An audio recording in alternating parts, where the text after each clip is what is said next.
Assalamu alaikum. Welcome to our lecture 16. অন্যরা আস্তে আস্তে আমরা গত ক্লাসের সামারি দিয়ে শুরু করি।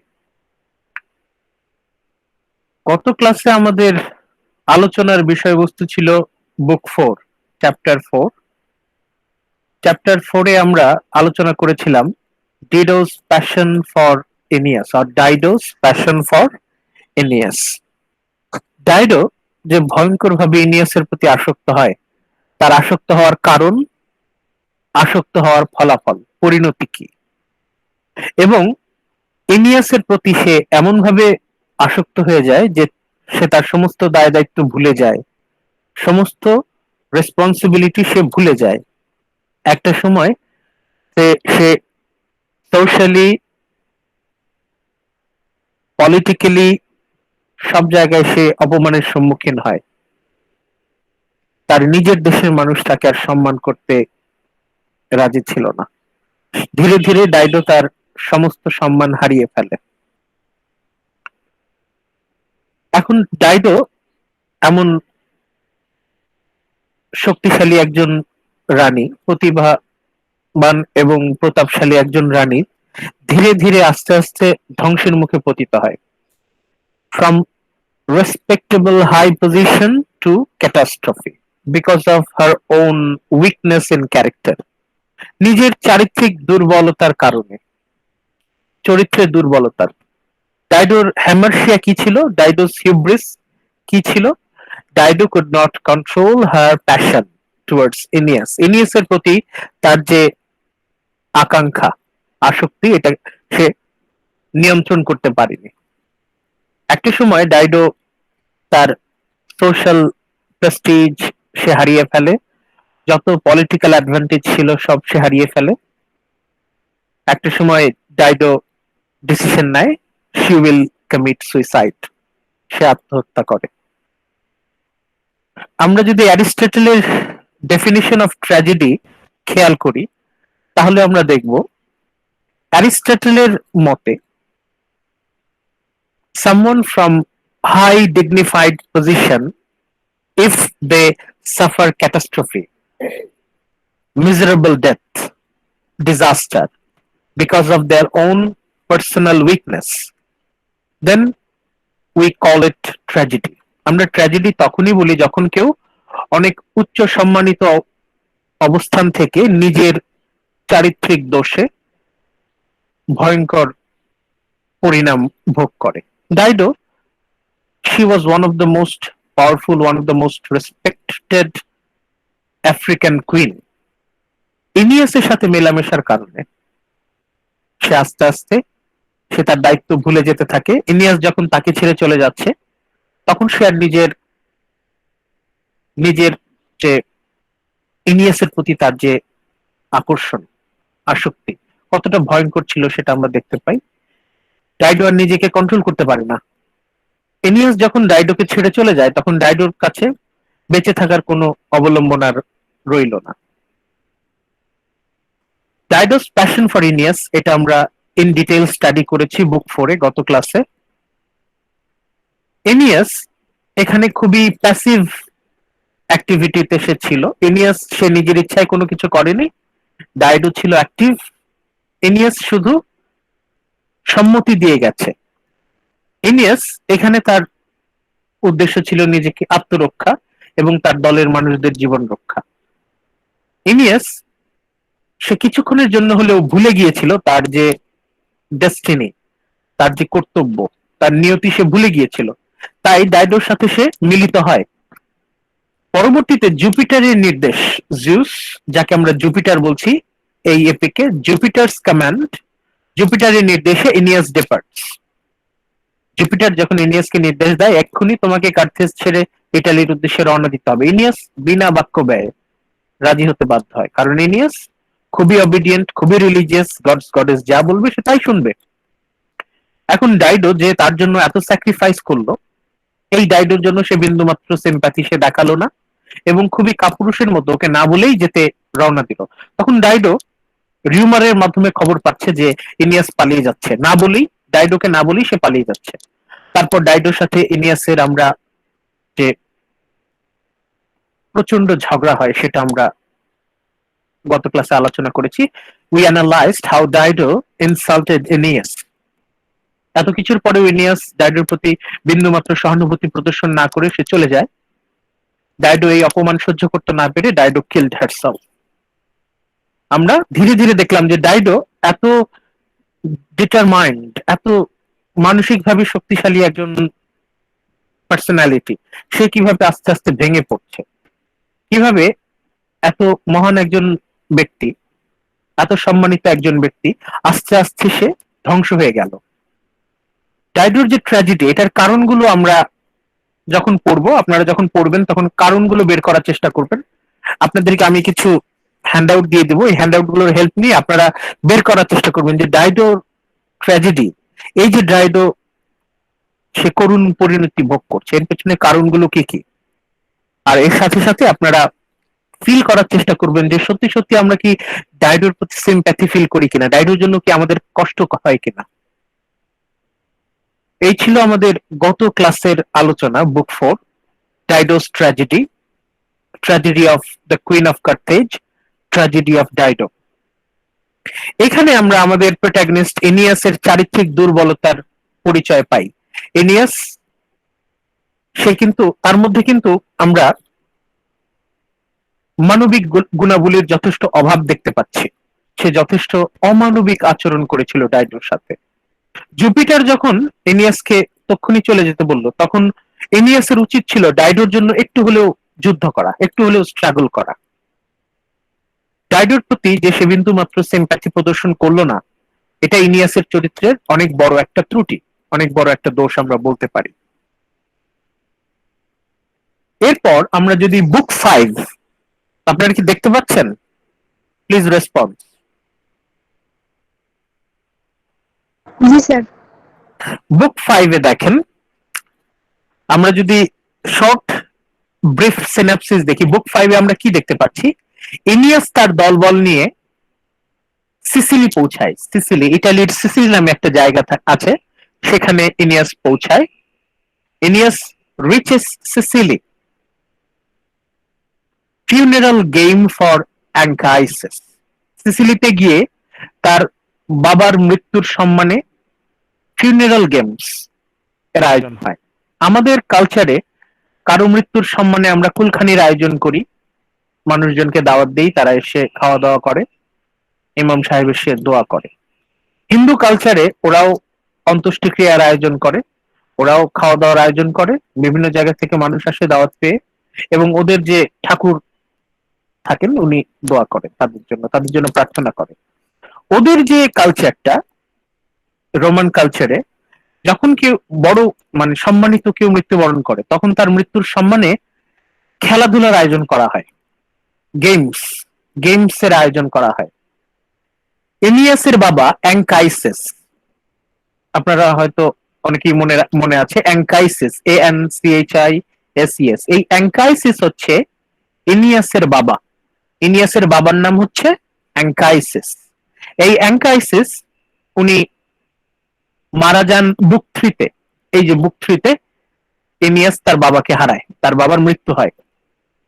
বুক 5-এ এসে, 5th চ্যাপ্টারে এসে, সিসিলিতে গিয়ে এনিয়াস তার বাবার মৃত্যুর সম্মানে ফিউনারাল গেমস এর আয়োজন করে।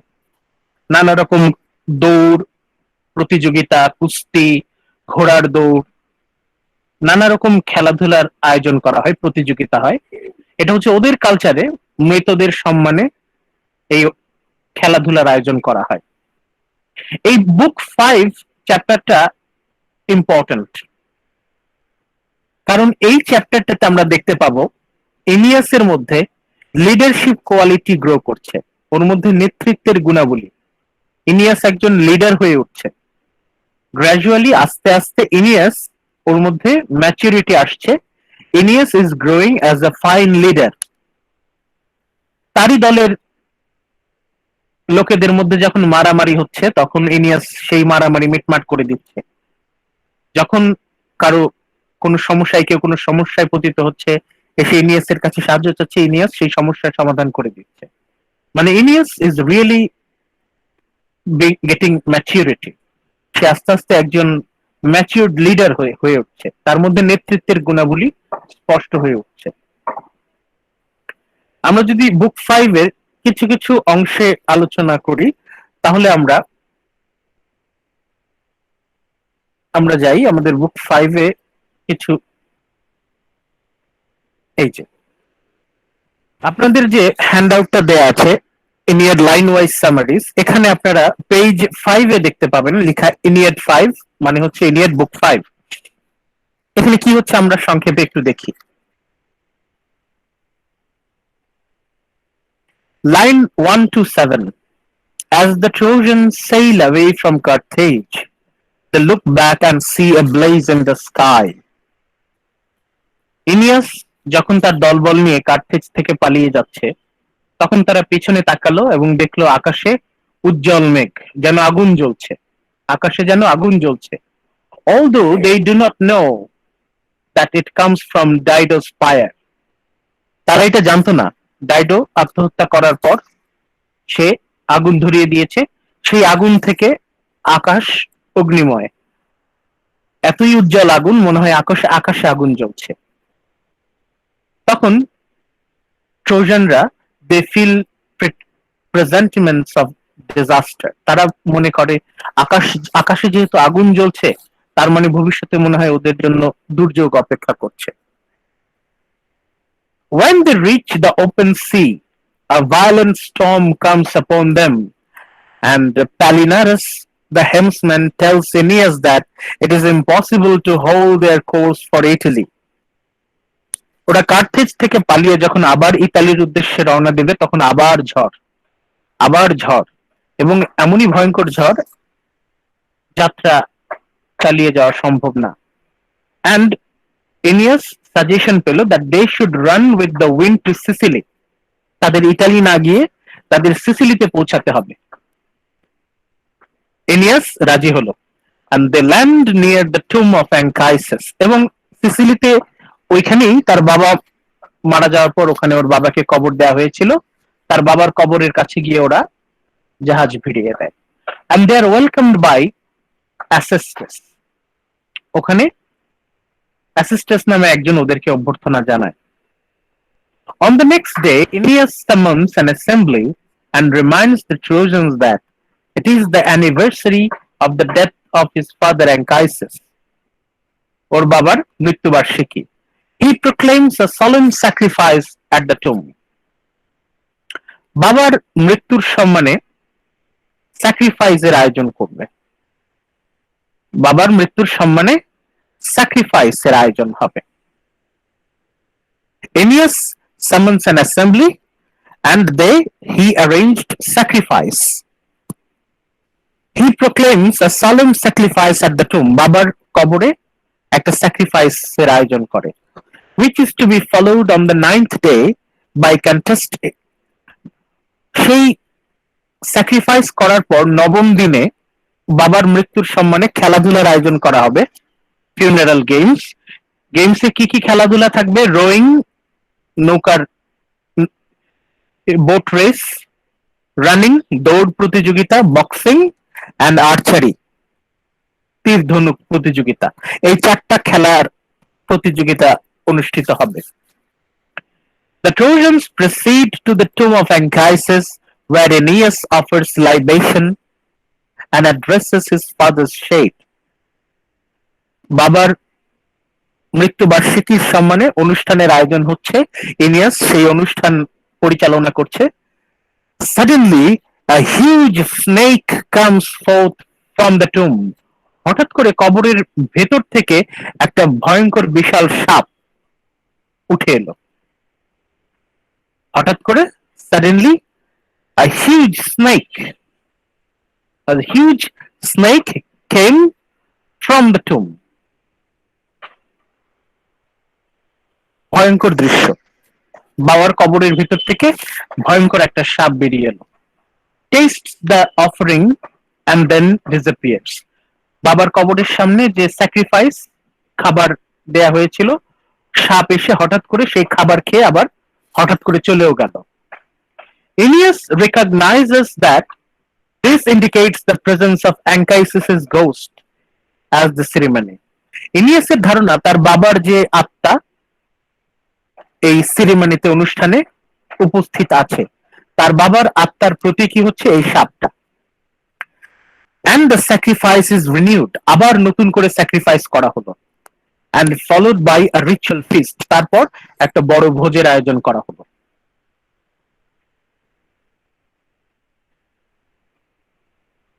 আমরা পরবর্তীতে এগিয়ে যাই। The day of the games comes around, 9 দিন পর খেলাধুলার আয়োজন, ক্রীড়া প্রতিযোগিতা বাবার মৃত্যুর সম্মানে। এনিয়াস তার মৃত বাবার সম্মানে খেলাধুলার আয়োজন করেছে। The day of the games comes round and the people assembled, প্রজনরা একত্রিত হলো, and the prizes are displayed. চারটা প্রতিযোগিতা, চার ধরনের প্রতিযোগিতা, rowing, running, boxing and archery. যারা যারা বিজয়ী হবে তাদের কি পুরস্কার দেওয়া হবে সেই পুরস্কারটা দেখানো হলো। and the trumpet sounds for the beginning of the contest, প্রতিযোগিতা শুরু হলো, খেলাধুলার প্রতিযোগিতা শুরু হলো।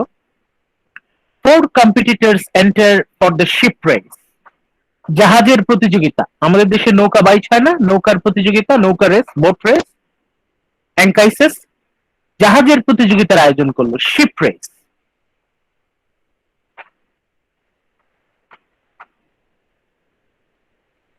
প্রথম প্রতিযোগিতা সেটা কি? শিপ রেস, জাহাজের race. Mnestheus in the Pristis, Gyas in the Chimaera, Sergestus in the Centaurus, and Cloanthus in Scylla. ভয় পাওয়ার কোনো কারণ নেই, এগুলো মুখস্থ করতে হবে না। প্রেস্টিস হচ্ছে একটা জাহাজের নাম, মেনেস্তাস হচ্ছে সেই জাহাজের ক্যাপ্টেন, ক্যামারিয়া হচ্ছে আরেকটা জাহাজ, ক্যাপ্টেনের নাম গাইয়াস। এইভাবে সার্জেস্টাস সেন্টারাস চালাবে, ক্লোয়ান্থাস সাইলা চালাবে। চারটা জাহাজ, চারটা জাহাজের মধ্যে প্রতিযোগিতা, race. The course is out to sea, round a rock and home again. The competitors draw lots for position. The starting signal is given and the ships get underway amidst applause. চারটা জাহাজ একে অন্যের সাথে race করবে। এরপর এখানে এখানে বিবরণ দেয়া আছে। গায়াস গেটস দ্য লিড, প্রথমে গায়াস সামনে চলে যায়, ফলোড বাই ক্লোয়ান্থাস, তারপর Mnestheus, Sergestus contending for third position.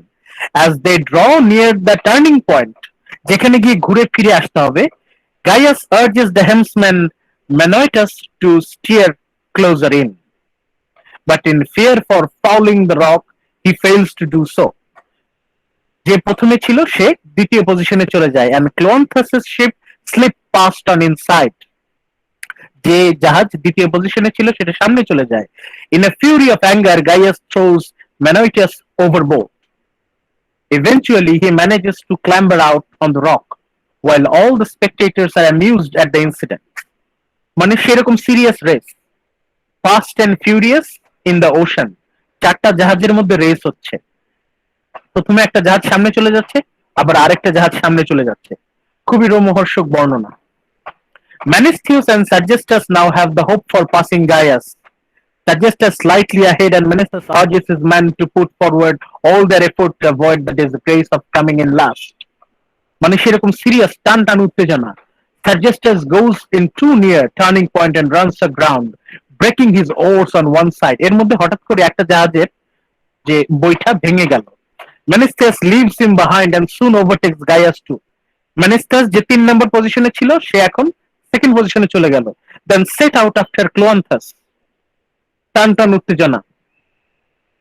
মানে ভার্জিল অনেক সাফল্যের সাথে এই যে খেলার যে উত্তেজনা, এটা কিন্তু আমাদেরকে এনজয় করার সুযোগ করে দিচ্ছেন। এরপর Menestheus' final spurt to catch Cloanthus would perhaps have succeeded had not Cloanthus prayed to gods of sea.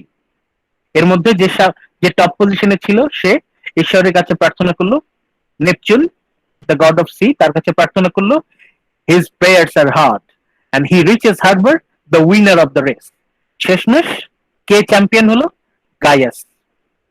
কেন গায়াস চ্যাম্পিয়ন হলো? এই জায়গাটা মনে রাখেন, মনে রাখার বিষয়। সরি, কে চ্যাম্পিয়ন হলো হচ্ছে ক্লোয়ান্থাস।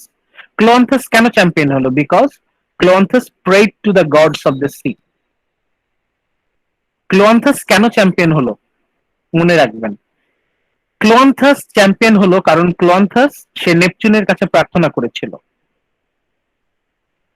এই গোটা ইনিয়াডে আপনারা দেখবেন একটা বিষয়, যে যখনই কেউ বিপদে পড়বে সে ঈশ্বরের কাছে প্রার্থনা করবে, হয় জুপিটারের কাছে প্রার্থনা করবে, অথবা ভিনাসের কাছে প্রার্থনা করবে, অথবা এই নেপচুনের কাছে প্রার্থনা করবে।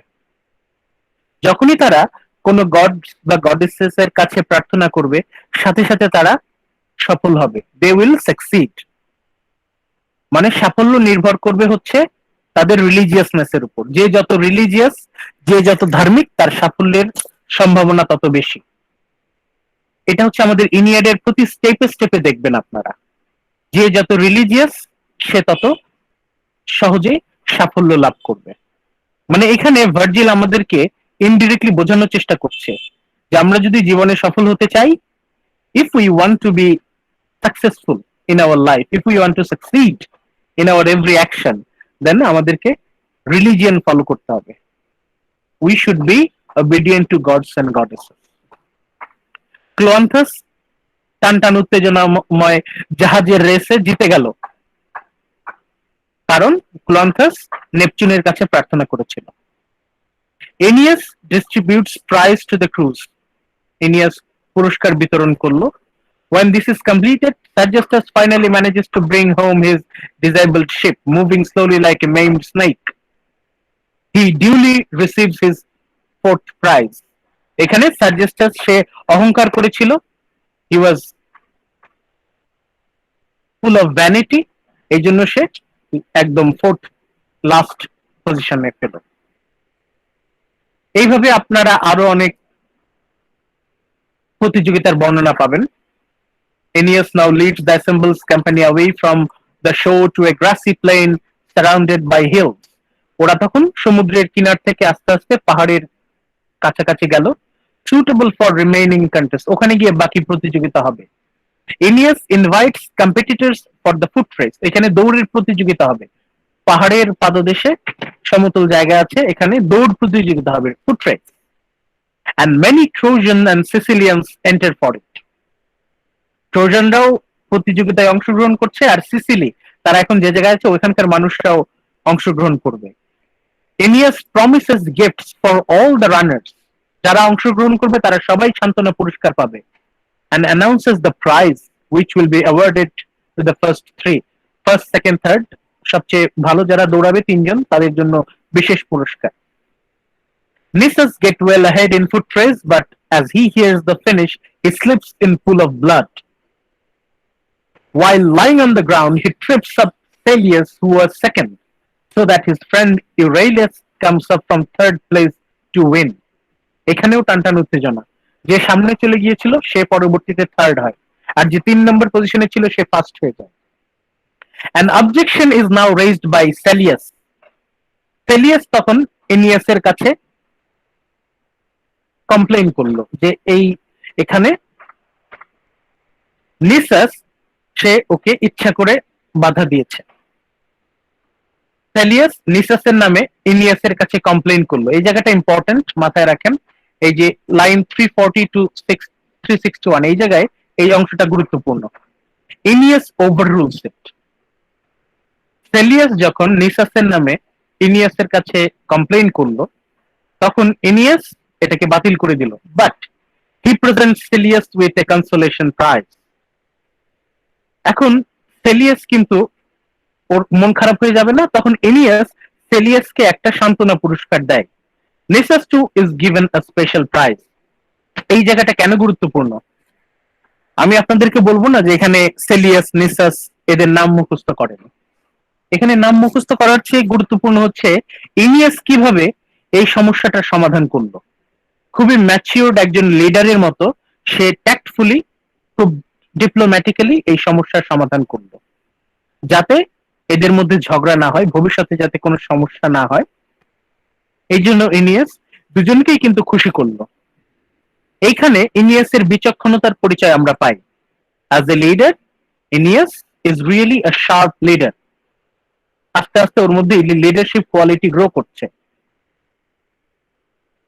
এনিয়াস নাও অ্যানাউন্সেস বক্সিং কম্পিটিশন, এবং এনিয়াস কিন্তু তার কাজ চালিয়ে যাচ্ছে। মানে এনিয়াস লিডার হিসেবেও যথেষ্ট বিচক্ষণ, এবং একই সাথে এনিয়াস খুব সাফল্যের সাথে খুব ভালোভাবে সে কিন্তু এই প্রতিযোগিতা চালিয়ে যাচ্ছে। মানে এনিয়াস আয়োজক হিসেবে successful. As an organiser Aeneas is successful, as a leader Aeneas is successful. মানে ইনিয়াসের মধ্যে আমরা বেশ ভালো দুটি গুণাবলী আমরা পাই। কি কি? Number one, Aeneas is a very tactful diplomatic leader, খুবই জিনিয়াস একজন লিডার, এবং একই সাথে Aeneas is a successful organiser. এই হচ্ছে আমাদের এই বুক থেকে আমাদের পড়ার বিষয়। আমরা আবার আউটলাইনে ফেরত যাই। তাহলে বুক 5 এ আমার ফোকাস কি ছিল?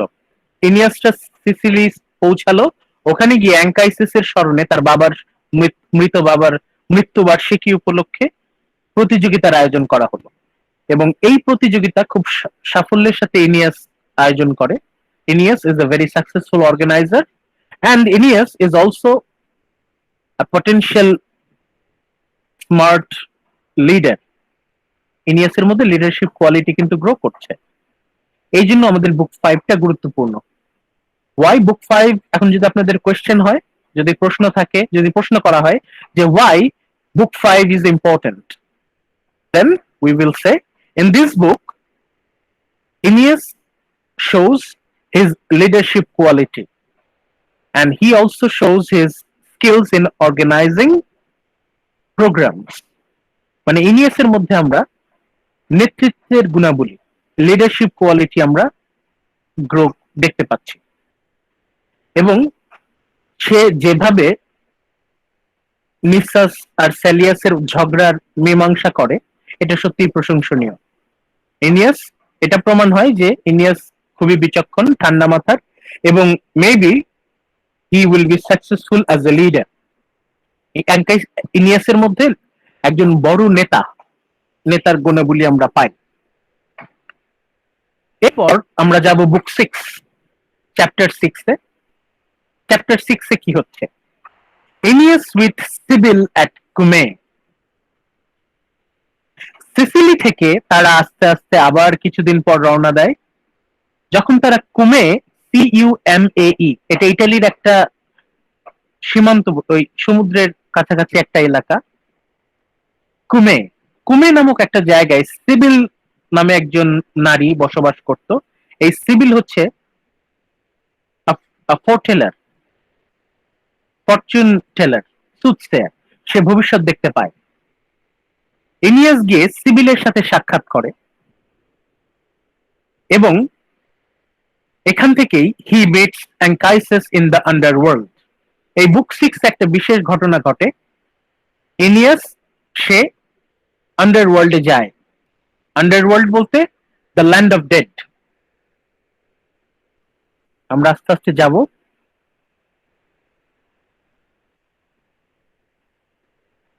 সরি,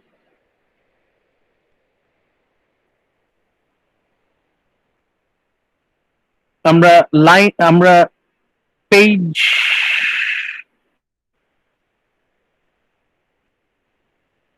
আচ্ছা, এখন আমরা পেজ 7 এ আছি। আপনারা কি দেখতে পাচ্ছেন? Please response. Yes, sir. Yes, sir. আপনারা এখনো অনেকেই কিন্তু অফিসিয়াল আইডি অ্যাক্টিভেট করেন নাই। যত তাড়াতাড়ি সম্ভব অফিসিয়ালটা অ্যাক্টিভেট করে দিবেন। অফিসিয়ালটা দিয়ে আপনারা সরাসরি ঢুকতে পারবেন। আনঅফিসিয়ালটা হলেই যে বারবার ক্লাসে ডিস্টার্ব হয়, ঠিক আছে? সাবধান থাকবেন। ওকে, লেটস রিজিউম, আমরা কন্টিনিউ করি। চ্যাপ্টার 6। চ্যাপ্টার 6 এ কি কি হচ্ছে আমরা আস্তে আস্তে যাই। লাইন 1 টু লাইন 41 এ কি হচ্ছে? The Trojans arrive in the Italy at Cumae. ট্রোজানরা ইটালির কুমে নামক একটা জায়গা, স্পেলিং ইজ CUMAE, কুমে, ইটালির কুমে নামক একটা জায়গায় পৌঁছালো। Aeneas goes to consult the Sibyl at Apollo's temple. এই কুমে নামক একটা জায়গায়, এখানে অ্যাপোলো দেবতা, আপনারা সবাই অ্যাপোলোকে চেনেন। ইলিয়াড যখন আমরা পড়েছি তখন বুক 1-এ এবং পুরো ইলিয়াড জুড়েই অ্যাপোলো বেশ অ্যাক্টিভ একজন god, the plague god, the god of health and disease. এই কুমেতে অ্যাপোলোর একটা মন্দির আছে। কুমে নামক একটা জায়গায় অ্যাপোলোর একটা মন্দির আছে। সেই মন্দিরে সিবিল নামে একজন ফরচুন টেলার থাকে। আমরা জানি Apollo has the gift of Fortune telling. Apollo যাকে ইচ্ছা তাকে ভবিষ্যৎ দেখার চোখ গিফট করতে পারে। অ্যাপোলোর আরেকজন ভক্ত সিবিল, হু got the gift of Fortune telling, এই সিবিল ভবিষ্যৎ বলতে পারে। সিবিলের কাছে গিয়ে এনিয়াস সাক্ষাৎ করে। He gazes in admiration in the pictures on the temple doors. কি চমৎকার অ্যাপোলোর মন্দির, দরজা চমৎকার কারুকাজ। And is called into the temple by Sibyl. অ্যাপোলোর মন্দিরের সামনে যাওয়া মাত্র ভেতর থেকে সিবিল এনিয়াসকে ভেতরে ডাকতে থাকে। The Sibyl in her cave goes into a prophetic trance. CIBIL তখন ওর মধ্যে এক ভবিষ্যৎ দেখার যে স্কিল সেটা জাগ্রত হয়। আমরা যখন ক্যাসান্ড্রা পড়েছিলাম, মনে আছে কি আপনাদের? ক্লাইটেমনেস্ট্রা, ওই অ্যাগামেমনন নাটকে আমরা যখন ক্যাসান্ড্রা পড়ছিলাম, ক্যাসান্ড্রার ক্যারেক্টার, তখন ক্যাসান্ড্রা যখন ভবিষ্যৎ দেখতে পেত তখন ব্যথায় ও কেঁদে ফেলতো, যন্ত্রণায় ছটফট করত, অন্যরকম একটা ধ্যানে চলে যেত। ভবিষ্যৎ যারা দেখতে পায়, ভবিষ্যৎ দেখার সময় তারা অন্যরকম ধ্যানে চলে যায়। ক্যাসান্ড্রা যেমন ব্যথায় যন্ত্রণায় কাতরাতে থাকতো, এইখানে সিবিলও যখন ভবিষ্যৎ দেখতে থাকে তখন সে ব্যথায় ধ্যানে চলে যায়। ট্রান্স যেটাকে আমরা বলি, ট্রান্স, অন্য ধ্যানে চলে যায়। ভবিষ্যৎ দেখার জন্য সে ধ্যানে চলে যায়। and calls on Aeneas to make his prayer to Apollo. তখন সিবিল এনিয়াসকে বলে যে make prayer two Apollo, make prayer two Apollo. আবার দেখাচ্ছি, দেখেন, প্রেয়ার টু অ্যাপোলো। এই ইনিয়াড যখন আমরা পড়বো প্রতিটা স্টেপে স্টেপে দেখবেন যে গডস এন্ড গডেস, তাদের প্রতি প্রার্থনা, এটাকে অনেক বেশি গুরুত্ব দেওয়া হয়েছে। যখনই কেউ গডস গডেসদের প্রতি প্রার্থনা করবে, কেউ ব্যর্থ হবে না, কেউ বিফল হবে না, সবাই সফল হবে। এইটা ভার্জিল ইনিয়াডের মাধ্যমে আমাদেরকে বোঝাতে চাইছেন যে if you need success, pray to god, pray to goddesses, you will find your success. এইটা ভার্জিল প্রতিটা স্টেপে স্টেপে আমাদেরকে বোঝাতে চাইছেন যে it doesn't matter how impossible your craving are, if you pray to gods, if you pray to goddesses, you will sure to have your success. Gods and গডেসদের সাথে কাছে প্রেয়ার করলেই পেয়ে যাবে। ইনিয়াসকেও বললো যে অ্যাপোলো গডের কাছে প্রেয়ার করো, প্রার্থনা করো। ইনিয়াস কোন রকম কনফিউশন ছাড়া, কোন রকম কমপ্লেইন ছাড়া ইনিয়াস প্রার্থনা করে। আমরা ইনিয়াসকে দেখব সে গডস এন্ড গডেসদের প্রতি খুব বেশি রেসপেক্টফুল, সে কখনোই বিরোধিতা করে না। আপনারা দেখেছিলেন যে জুপিটার যখন ওকে বলল যে এক্ষুনি চলে যাও এখান থেকে, ও কিন্তু কোন রকম কমপ্লেইন করেনি। ইনিয়াস কখনো গডস এন্ড গডেসেসদের বিরুদ্ধে কোনো কথা বলবে না। গডস এন্ড গডেসেস এদের সম্মান রাখার জন্য যা কিছু করা সম্ভব ইনিয়াস তাই করবে, এবং এই জন্য আমরা দেখতে পাবো ইনিয়াস সফল হচ্ছে। Why Aeneas achieves his success? Because he always prays to gods and goddesses. Aeneas অ্যাপোলোর কাছে প্রার্থনা করে, asking to be allowed to enter into the kingdom granted to him by fair. ঘটনা কি ঘটে, এর আগের চ্যাপ্টারে ইনিয়াস রাতে যখন ঘুমাচ্ছিল তখন স্বপ্নের মধ্যে ওর বাবার আত্মা এসে ওকে বলে যে before entering into Italy you must visit my spirit in underworld. ইটালিতে ঢোকার আগে তোমাকে আন্ডারওয়ার্ল্ডে আসতে হবে, পরকালে আসতে হবে, মানে দ্য ল্যান্ড অফ ডেড, যেখানে মৃত আত্মারা চলাফেরা করে, সেখানে যেতে হবে। এটা ছিল ওর বাবার আত্মার অনুরোধ, রিকোয়েস্ট, সেই বাবার আত্মার অনুরোধ রাখার জন্য সে কিন্তু অ্যাপোলোর কাছে এসেছে। অ্যাপোলোর কাছে এসেছে সে যেন আন্ডারওয়ার্ল্ডে প্রবেশ করতে পারে। অ্যাপোলোই একমাত্র ওকে সাহায্য করতে পারে। Only Apollo can help Aeneas to enter into underworld, asking to be allowed to enter into the kingdom granted to him by fare. যদি কেউ আন্ডারওয়ার্ল্ডে যেতে চায় তখন তাকে ভাড়া দিতে হয়, ফেয়ার। সেটা হচ্ছে খুবই মূল্যবান কোন সম্পদ। And promising a temple and a festival to the god and special shrine for the Sibyl. এনিয়াস তখন অ্যাপোলোর কাছে প্রার্থনা করছে যে যদি অ্যাপোলো ওকে আন্ডারওয়ার্ল্ডে যেতে হেল্প করে তাহলে ফিরে এসে ইতালি দখল করার পর অ্যাপোলোর নামে অনেক চমৎকার একটা মন্দির ও প্রতিষ্ঠা করবে। Aeneas promises Apollo a great temple and a great place for Sibyl. ওর যে প্রফেটেস সিবিলের জন্য একটা স্পেশাল প্লেস সেই টেম্পলে থাকবে। অ্যাপোলো খুশি হয়ে যায়, এনিয়াসের এই প্রমিস শুনে অ্যাপোলো ইজ হ্যাপি। তখন সিবিল ওকে ভবিষ্যৎ বলে দেয়। The Sibyl gives her prophetic reply indicating the trials which still awaits Aeneas. এখানে সিবিল ওকে ওর ভবিষ্যৎ বলে, সিবিল ওর ভবিষ্যৎটা বলতে থাকে। সিবিল ওকে বলতে থাকে যে for many years you have suffered, Troy ধ্বংস হয়ে গেছে, তারপর বছরের পর বছর তোমরা সমুদ্রে ভেসেছো, অনেক কষ্ট করেছো, কোথাও তোমাদের ঘরবাড়ি বানাতে পারোনি, যেখানেই ঘরবাড়ি বানাতে চেয়েছো দুর্যোগ এসে, দানবরা এসে তোমরা ক্ষতিগ্রস্ত হয়েছো, কোথাও তোমরা বাড়ি ঘর বানাতে পারোনি। তোমাদের একটাই মাত্র আশ্রয়, সেটা হচ্ছে ইটালি। ইটালি ছাড়া তোমাদের যাওয়ার কোনো জায়গা নাই। তখন ওকে সাবধান করে দিচ্ছে যে এখন কিন্তু তোমার দুঃখ কষ্ট যে শেষ হয়ে গেছে তা কিন্তু না, সামনে তোমার আরো বড় একটা ভয়ঙ্কর পরীক্ষা অপেক্ষা করছে, ভয়ঙ্কর একটা যুদ্ধে তোমাকে জিততে হবে। ইনিয়াসকে সাবধান করে দিচ্ছে যে ইটালিতে গিয়ে অনেক ভয়ঙ্কর একটা যুদ্ধ মোকাবেলা করতে হবে, যেই যুদ্ধ ইনিয়াসকে ট্রোজান ওয়ারের কথা মনে করিয়ে দেবে। ইলিয়াডে আমরা ট্রোজান ওয়ার পড়েছি, সেই যুদ্ধের কথা। 10 বছরের অত দীর্ঘ সময় ধরে যুদ্ধ হবে না, কিন্তু ভয়ঙ্কর, সেই রকমই ভয়ঙ্কর।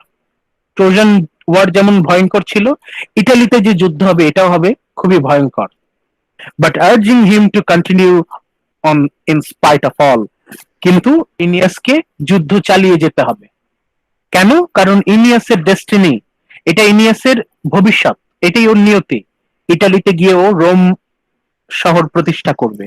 এই রোম প্রতিষ্ঠা করার জন্য ওকে সকল রকম ত্যাগ স্বীকার করতে হবে, সকল রকম কষ্ট স্বীকার করতে হবে। Aeneas in reply, Aeneas তার জবাব দিচ্ছে, says that he is aware of the magnitude of his task.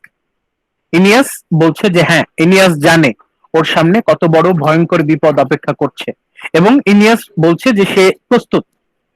He asked to be allowed to visit his father in the underworld.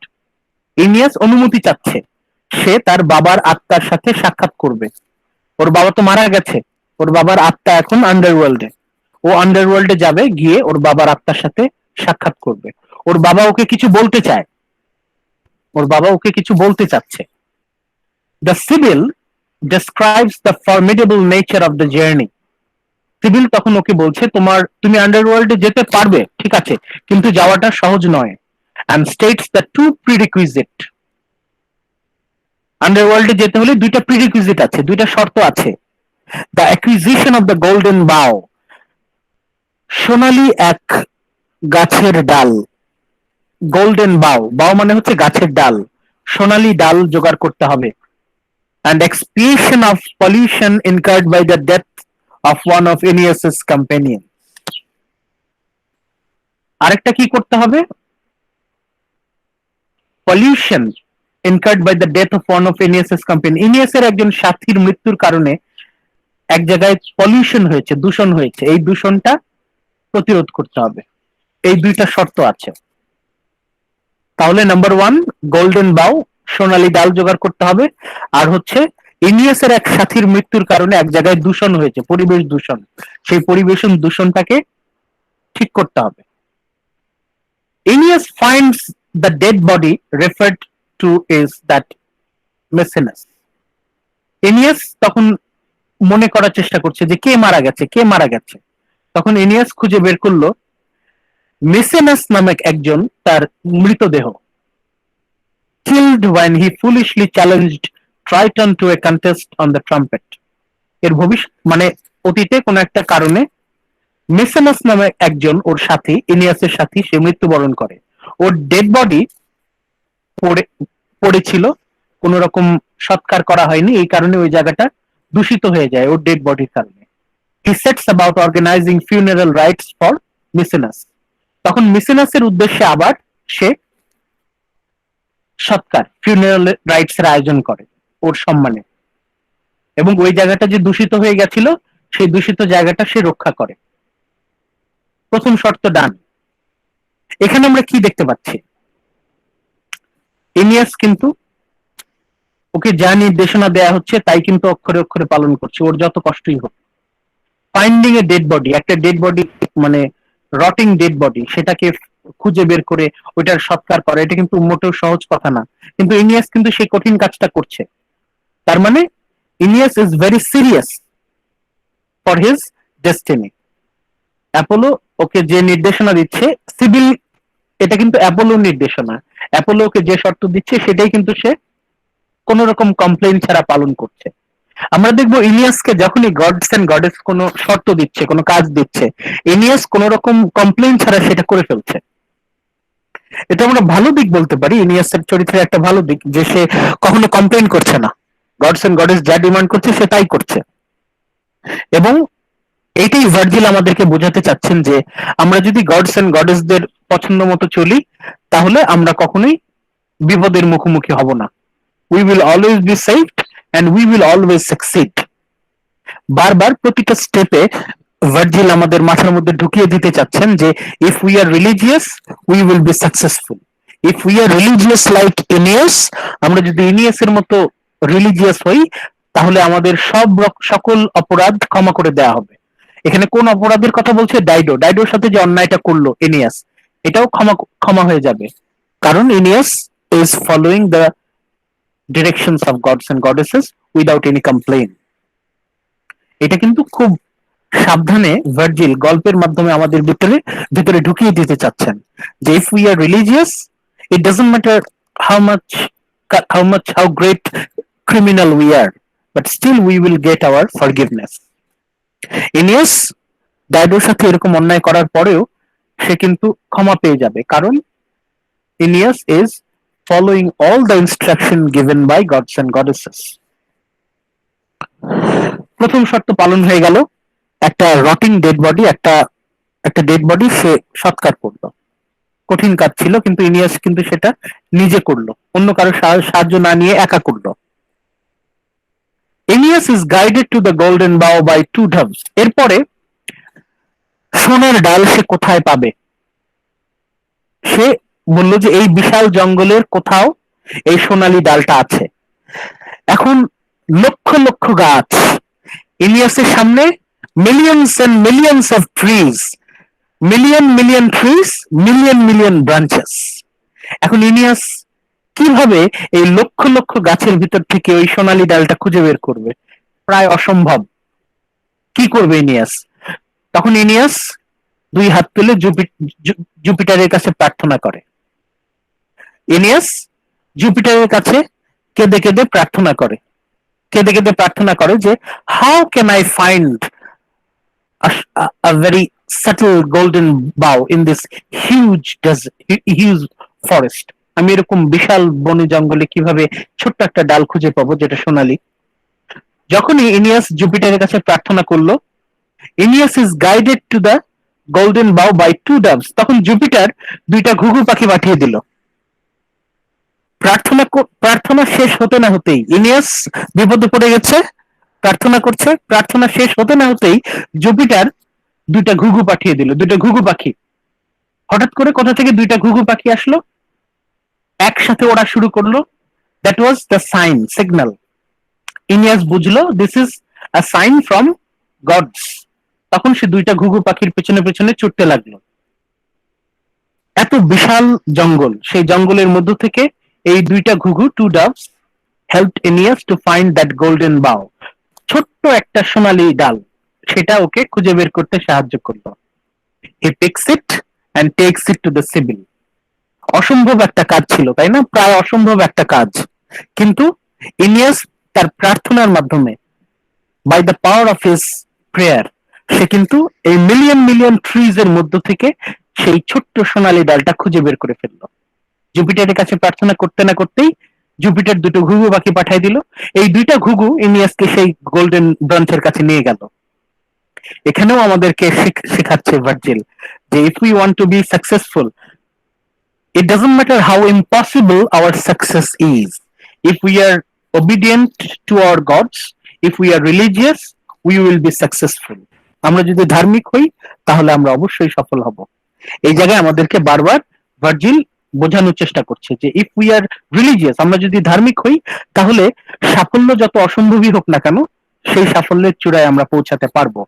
Very important, এটা আপনাদের কুইজের জন্য খুবই ইম্পর্টেন্ট।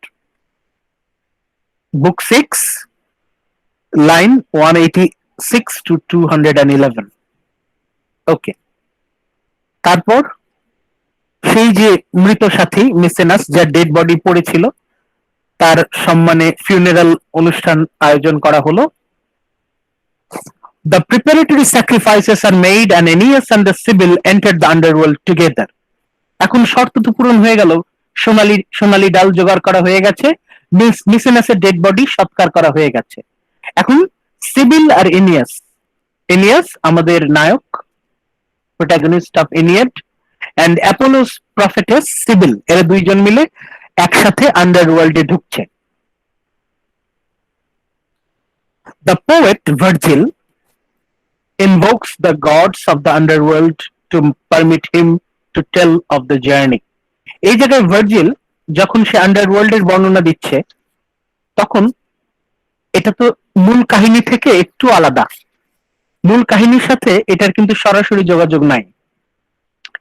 এই যে চ্যাপ্টার 6, এই চ্যাপ্টার 6টা কিন্তু খুবই ইম্পর্টেন্ট, খুবই স্পেশাল একটা চ্যাপ্টার, এবং এটা কিন্তু the land of the dead, মানে ইহজগৎ থেকে পরকাল, দ্য ল্যান্ড অফ ডেড, মৃতদের শহরে সে যাচ্ছে, আন্ডারওয়ার্ল্ড। এবং এখানে যেতে হলে বা এই জায়গার বর্ণনা করতে হলে ইট ওয়াজ কাস্টমারি যে দ্য গড অফ আন্ডারওয়ার্ল্ড তাকে স্মরণ করতে হবে।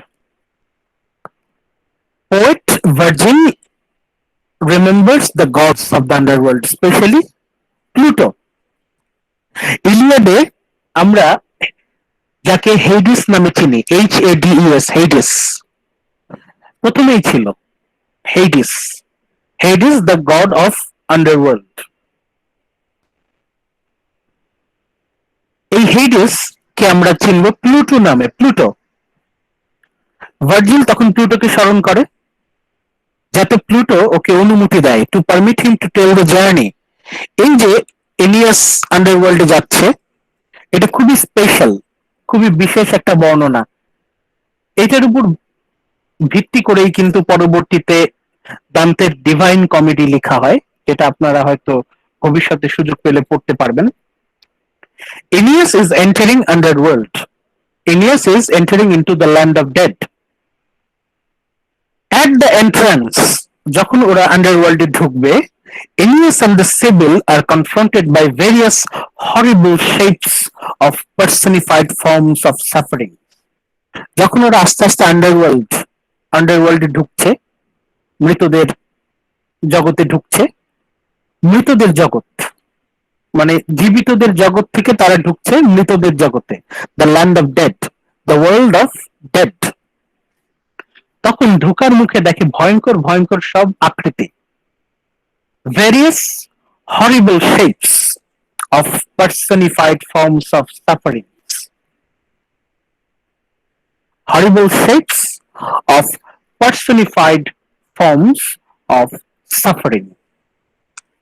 আমাদের দৈনন্দিন জীবনে যে বিভিন্ন অনুভূতিগুলো আছে না, যেমন রাগ, ব্যথা, যন্ত্রণা, হিংসা, এই যে আমাদের বেসিক হিউম্যান ইমোশন যেগুলো আছে, basic human emotions, fear, jealousy, frustration, anger, এই যে যেগুলো নেগেটিভ ইমোশনস, এই নেগেটিভ ইমোশনস গুলো নানা আকৃতি ধরে এই আন্ডারওয়ার্ল্ডের দরজার কাছে এরা চলাফেরা করছে। ভয়ঙ্কর ভয়ঙ্কর সব আকৃতি। নেগেটিভ হিউম্যান ইমোশন যেগুলো আমাদের অ্যাঙ্গার, জেলাসি, ফিয়ার, এগুলো নানা রকম আকৃতি ধরে আন্ডারওয়ার্ল্ডের দরজার সামনে এরা হাঁটাচলা করছে। and a host of monstrous and unnatural creatures of mythology. এটা মানে আপনাদের আমি যদি দেখাতে পারি,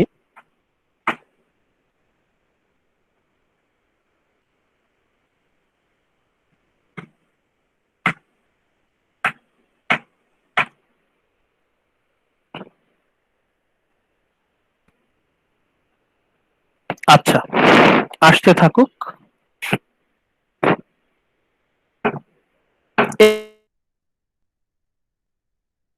এরপর আমরা কোথায় ছিলাম? Line 264 to 294। এখানে আমরা দেখছি যে আমাদের যে বিভিন্ন নেগেটিভ বেসিক ইমোশন গুলো সেগুলো বিভিন্ন রূপ ধরে ঘোরাফেরা করছে, চলাফেরা করছে চারদিকে। আমরা দেখি ফেগেলস আপনাদের যে বইটা আপনাদেরকে শেয়ার করা আছে সেই বইটাতে দেখবেন বুক 6টা আপনারা খেয়াল করবেন। এই বুক 6টা আমাদের আলোচনার জন্য important. Book 6 the kingdom of the dead, click করলে সরাসরি ওখানে চলে যাবেন, কষ্ট করে পেজ খুঁজতে হবে না, ক্লিক করলেই চলে যেতে পারবেন।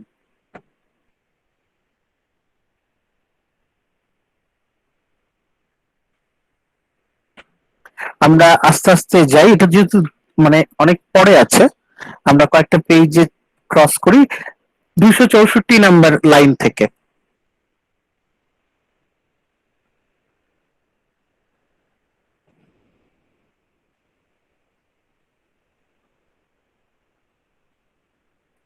আরেকটু সামনে যেতে হবে আমাদের।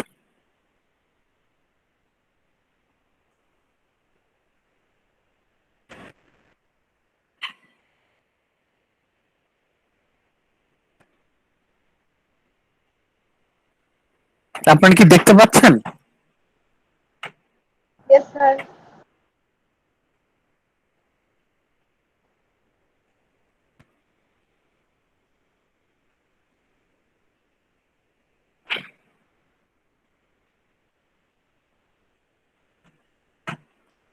আমরা এই যে এই লাইনটা থেকে আমরা শুরু করছি। There in the midst, there in the midst, ওরা আস্তে আস্তে আন্ডারওয়ার্ল্ডে প্রবেশ করছে। তো তার একটু আগেও আছে, সরি, এই যে এখান থেকে on on on they went, ওরা আস্তে আস্তে আন্ডারওয়ার্ল্ডে প্রবেশ করছে। কারা কারা? অ্যাপোলোস, প্রফেটিস, সিবিল আর আমাদের প্রোটাগনিস্ট এনিয়াস। সিবিল আর এনিয়াস এরা দুজন মিলে আস্তে আস্তে আন্ডারওয়ার্ল্ডে প্রবেশ করছে। Those dim travelers under the lonely night, through gloom and the empty halls of death's ghostly realm, মৃত্যুর জগৎ। এই যে কোথায় ওরা প্রবেশ করছে? ডেথস, মৃত্যুর ভৌতিক জগতে। ডেথস ঘোস্টলি realm, মৃত্যুর ভৌতিক জগতে। Like those who walk through woods by a grudging moon's deceptive lights when the Jove has plunged the sky in dark. চারিদিকে অন্ধকার, কালো অন্ধকার। The black night drains all color from the world. এমনই এমনই ঘন কালো অন্ধকার যে পৃথিবীর কোনো রং আর চোখে পড়ছে না। The black night, কালো রাত্রি, drains, শুষে নিয়েছে all color from the world. পৃথিবীতে আর কোথাও কোনো রং অবশিষ্ট নাই। There in the entryway, the gorge of hell itself, নরকের দরজা মানে হচ্ছে আন্ডারওয়ার্ল্ডের gate, the gate of underworld. সেখানে কে অপেক্ষা করছে? হাতে কাগজ কলম থাকলে লিখে ফেলেন। হাতে যদি কাগজ কলম থাকে, পেন্সিল থাকে, লিখে ফেলেন, কাজে লাগবে। এটা আছে কোথায়? পেজ নাম্বার 180, 180 নম্বর পেজে। গ্রিফ প্রথম কার সাথে দেখা হলো? আন্ডারওয়ার্ল্ডে যেতে যেতে প্রথমে কার সাথে দেখা হচ্ছে? দেখেন লিখা, GRIEF, গ্রিফ। গ্রিফ মানে কি? দুঃখ। কার সাথে দেখা হলো? দুঃখের সাথে দেখা হলো। এখানে দুঃখ কিন্তু কোনো আমাদের তো বেসিক হিউম্যান ইমোশন, তাই না? দুঃখ একটা তো বেসিক হিউম্যান ইমোশন, কিন্তু এখানে গ্রিফ হচ্ছে একটা আকৃতি, একটা জন্তুর মতো চলাফেরা করছে গ্রিফের রূপ ধরে। মানে গ্রিফ একটা জন্তুর রূপ ধরে চলাফেরা করছে। Grief and the pangs of conscience make their beds. এবং pangs of conscience এটার মানে কি? বিবেকের দংশন। বিবেকের দংশন। প্যাং মানে হচ্ছে দংশন, কনসিয়েন্স মানে হচ্ছে বিবেক। আমরা বলি না বিবেকের দংশন? দুঃখ আর বিবেকের দংশন, মেক দেয়ার বেডস। দুঃখ আর বিবেকের দংশন ঘুমাচ্ছে, মাটিতে শুয়ে আছে। and fatal pale disease lives there. রোগ, এই যে লেখা ডিজিজ উইথ ক্যাপিটাল ডি মানে হচ্ছে রোগ। এই যে অসুখ, অসুখও একটা জন্তুর রূপ ধরে চলাফেরা করছে। গ্রিফ, কনসিয়েন্স, ডিজিজ, এগুলো তো অ্যাবস্ট্রাক্ট আইডিয়া, তাই না? এগুলো তো আমরা ধরতে পারি না, ছুতে পারি না, কিন্তু আন্ডারওয়ার্ল্ডে গেটের সামনে এগুলো নানা রূপ ধরে চলাফেরা করছে। জন্তুর রূপ ধরে ডিজিজ, গ্রিফ, কনসিয়েন্স এগুলো চলাফেরা করছে। Fatal pale disease lives there and the bleak old age, দেখেন capital O A, capital old age, বার্ধক্য। বার্ধক্য এটাকেও তো আমরা ছুতে পারি না, তাই না? বার্ধক্য এটাও একটা জন্তুর রূপ ধরে চলাফেরা করছে। কি কি চলাফেরা করছে ওখানে জন্তুর মতো? Grief, pangs of conscience, disease, old age. এরপরে কার সাথে দেখা হলো? Dread, DREAD, dread. ড্রেড মানে কি? কেউ কি বলতে পারবেন ড্রেড মানে কি? DREAD, ড্রেড মানে কি?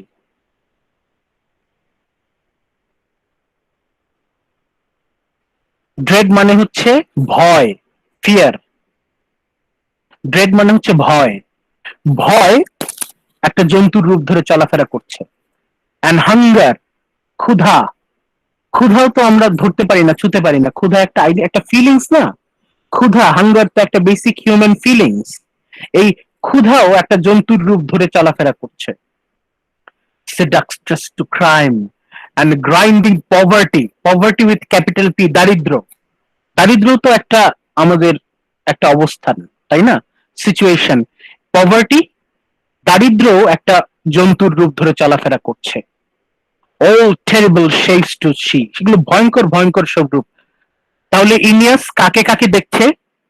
গ্রিফ, দুঃখ, কনসিয়েন্স, বিবেকের দংশন, ডিজিজ, অসুখ, ওল্ড এজ, বার্ধক্য, ড্রেড, ভয়, হাঙ্গার, ক্ষুধা, পভার্টি, দারিদ্র, এই সবগুলো জন্তুর রূপে তার সামনে চলাফেরা করছে। all terrible shapes to see and death with capital D, মানে মৃত্যু। মৃত্যুও একটা ভয়ঙ্কর জন্তুর রূপ ধরে চলাফেরা করছে। and deadly struggle with capital S, এই যে যুদ্ধ, সংগ্রাম, এই যে আমরা যুদ্ধ করি, যুদ্ধ, এটাও তো একটা আমাদের একটা সিচুয়েশন, তাই না? এই যুদ্ধ, স্ট্রাগল, এটাও একটা জন্তুর মতো চলাফেরা করছে। and sleep, ঘুম, স্লিপ, ক্যাপিটাল এস, দেখেন ক্যাপিটাল এস। এই সবগুলো যেগুলো capital D, capital H, capital S, এগুলো মানে হচ্ছে এগুলো এক একটা ফিলিংস বা মেন্টাল স্টেট বা physical state, emotions, negative emotions, negative mental states, emotional states, এগুলো নানা রূপ ধরে চলাফেরা করছে। স্লিপ, ঘুম। ঘুম, ঘুম তো আমাদের একটা ফিজিক্যাল স্টেট, তাই না? এটাকে তো আমরা ধরতে পারি না, এটা তো ফিল করতে পারি। এই ঘুমও একটা রূপ ধরে চলাফেরা করছে। টুইন ব্রাদার অফ ডেথ, দেখেন কি সুন্দর কথা। ঘুমকে বলছে মৃত্যুর যমজ ভাই। ঘুমকে কি বলছে? Twin brother of death. মৃত্যুর যমজ ভাই হচ্ছে ঘুম। Sleep, twin brother of death, and twisted একে অন্যকে আঁকড়ে ধরে। মৃত্যু আর ঘুম, একটা জন্তু আর একটা জন্তুকে জাপটে ধরে শুয়ে আছে। উইকেড জয়স, আমাদের যেগুলো হচ্ছে অন্যায় আনন্দ, অশ্লীল আনন্দ, wicked joys, and facing them at the threshold. এই জয় এটা কিন্তু ক্যাপিটাল জে। আমরা যে অন্যায় কাজে অশ্লীল আনন্দ বোধ করি মাঝে মাঝে, অন্যায় আনন্দ, সেই অন্যায় যে উল্লাস, নেগেটিভ জয়, উল্লাস, এটাও একটা জন্তুর রূপ ধরে চলাফেরা করছে। Facing them at the threshold, war, capital W, মানে এটাও একটা জন্তুর রূপ ধরে চলছে। War, rife with death and furies, capital F. আমাদের যে বেসিক হিউম্যান ইমোশন, রাগ, অ্যাঙ্গার, ফিউরি, এই ফিউরিও একটা জন্তুর রূপ ধরে চলাফেরা করছে। ফিউরি, সাইরাস chamber and mad raging strife with capital S, strife, যন্ত্রণা, strife, whose blood stained headbands not her snaky locks, সাপের মতো। স্ট্রাইফের চুলগুলো হচ্ছে সাপের মতো। তাহলে এখানে কার কার সাথে দেখা হচ্ছে আমরা লিস্ট গুলো দেখি, খুবই important for quiz. Grief, consciousness, disease, dread, hunger, poverty, old age, death, sleep, wicked joy, war, fury, strife, এগুলো বিভিন্ন জন্তুর রূপ ধরে চলাফেরা করছে। There in the midst, তারই মাঝখানে, a giant shadowy elm tree, বিশাল এক গাছ, spread her ancient branching arms, home they say to swarms of false dreams. আমরা যে মিথ্যা স্বপ্নগুলো দেখি, এই সব মিথ্যা স্বপ্ন এই বিশাল গাছের ডাল থেকেই জন্ম নেয়। One clinging tight under each leaf, প্রতিটা পাতায় পাতায় ভুল স্বপ্ন, মিথ্যা স্বপ্নগুলো জমা। And throng of monsters too, প্রতিটা পাতায় পাতায় দানব, দানবেরা। What brutal forms are stabled at the gates, আন্ডারওয়ার্ল্ডের দরজার সামনে ভয়ঙ্কর ভয়ঙ্কর সব মনস্টার্স। সেন্টর্স, অর্ধেক মানুষ অর্ধেক ঘোড়া, ভয়ঙ্কর চেহারা। মংগ্রেল স্কাইলাস, অনেকগুলো মাথাওয়ালা সাপ। পার্ট ওম্যান পার্ট বিস্ট, অর্ধেক জন্তুর মতো অর্ধেক নারীর মতো। 100-handed ব্রায়ারিয়াস, 100 হাতওয়ালা জন্তু। and the savage hydra, Hydra আপনারা অনেকেই জানেন। হাইড্রা হচ্ছে মুখটা অনেকটা ড্রাগনের মতো, এর মাথা যতবার কাটা হবে ততবার তার মাথা বাড়তে থাকবে, একটা থেকে তিনটা হবে, তিনটা থেকে 9টা হবে, এইভাবে বাড়তে থাকবে। savage hydra of Lerna, that hissing horror, and chimeria armed with torches, Gorgons, harpies, এগুলো সব মনস্টারের নাম। গর্গন একটা মনস্টার, আপনারা যদি গুগলে সার্চ করেন তাহলে ছবি দেখতে পাবেন। গর্গনস, হারপিস, ট্রিপল বডিড গ্যারিয়ান, এগুলো সবই হচ্ছে Roman mythology, Greek mythology, Roman mythology, Greek Roman রূপকথার এক একটা দৈত্য দানব। এগুলা ভয়ঙ্কর ভয়ঙ্কর দর্শন, সব দৈত্য দানব, মনস্টার্স আন্ডারওয়ার্ল্ডের দরজার সামনে বসে আছে। His great ghost, and here instantly stuck with terror, মানে এমনই ভয়ঙ্কর দৃশ্য যে সাধারণ মানুষের পক্ষে সেই দৃশ্য নেওয়া সম্ভব না। সাধারণ মানুষ যদি সেই দৃশ্য দেখে সে হার্টফেল করে তখনই মারা যাবে, খুবই ভয়ঙ্কর দৃশ্য। কিন্তু Aeneas is favoured by Apollo, Apollo ইনিয়াসের পক্ষে, এই জন্য ইনিয়াস, ওর কোনো ক্ষতি হচ্ছে না। Aeneas grips his sword and offers his naked edge against them as they come. যখনই দানবগুলো আসছে ও তার তলোয়ার ধরছে, আর যেহেতু Aeneas is blessed by Apollo, ওর কোনো ক্ষতি হচ্ছে না। মানে কি এখানে কি বোঝানোর চেষ্টা করছে, এই যে ভয়ঙ্কর ভয়ঙ্কর দানব, এই যে ভয়ঙ্কর ভয়ঙ্কর সব জন্তু জানোয়ার চলাফেরা করছে, কিন্তু ইনিয়াসের কেউ কোনো ক্ষতি করতে পারছে না। কেন? কারণ ইনিয়াস ইজ রিলিজিয়াস। এ দ্বারা ভার্জিল আমাদেরকে কি বোঝাতে চাইছেন? ভার্জিল আমাদেরকে শেখাতে চাইছেন যে ইফ উই আর রিলিজিয়াস, আমরা যদি ধার্মিক হই, কোনো কিছুই আমাদের ক্ষতি করতে পারবে না। Nothing can harm us. If we are religious, if we listen to the gods, আমরা যদি ঈশ্বরের কথা শুনি, তাহলে আমাদের কেউ কোনো ক্ষতি করতে পারবে না। It doesn't matter how dangerous, how dreadful the situation is. If you are supported by Apollo, you have nothing to worry. Apollo যদি তোমাকে সাপোর্ট করে, তোমার ভয় পাওয়ার কিছু নেই।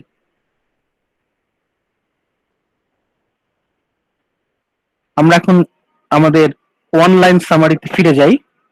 আমরা এতক্ষণ টেক্সটে ছিলাম, খুবই ইম্পর্টেন্ট পার্ট, যেটা আপনাদের কুইজের জন্য।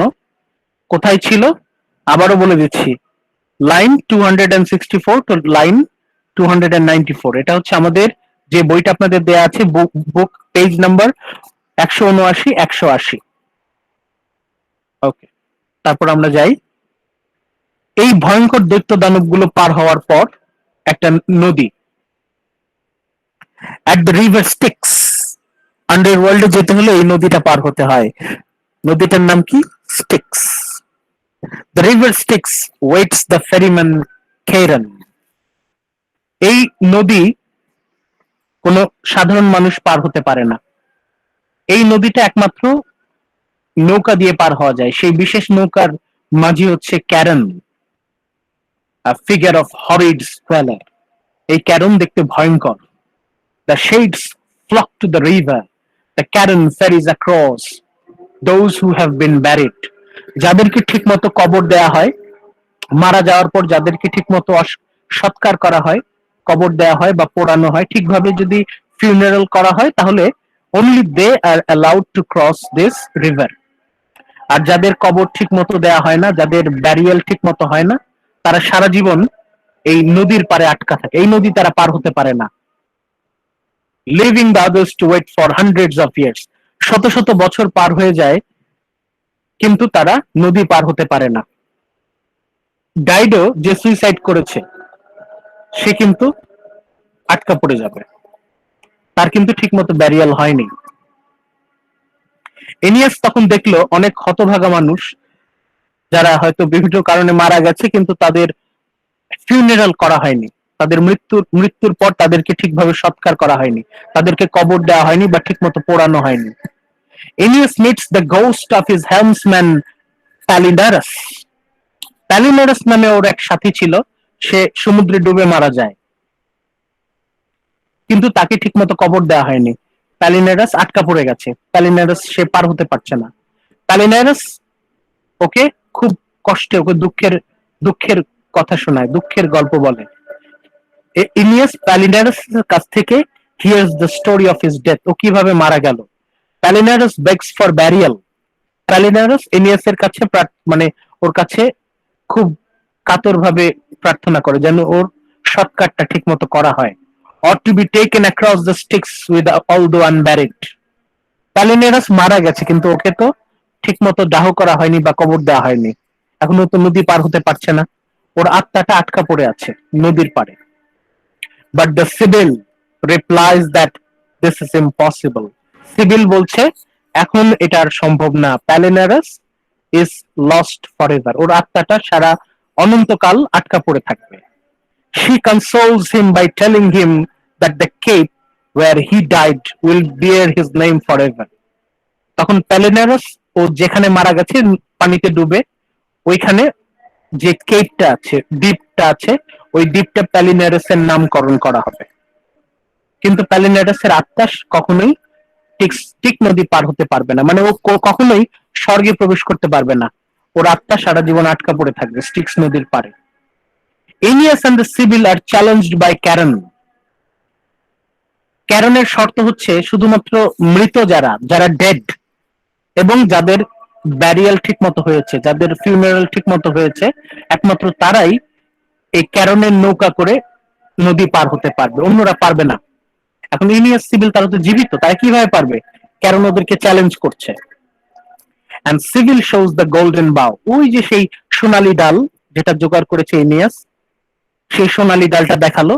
And Charon ferries them across the Styx. ওইটা হচ্ছে ওদের পাসপোর্ট। এই সোনালী ডালটা দেখিয়ে ক্যারন ওদেরকে নদী পার করে দিল। Cerberus guards the far bank of the sticks.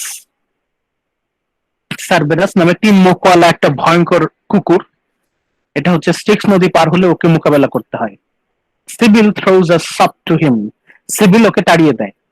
And together with Aeneas enters the region of the untimely dead.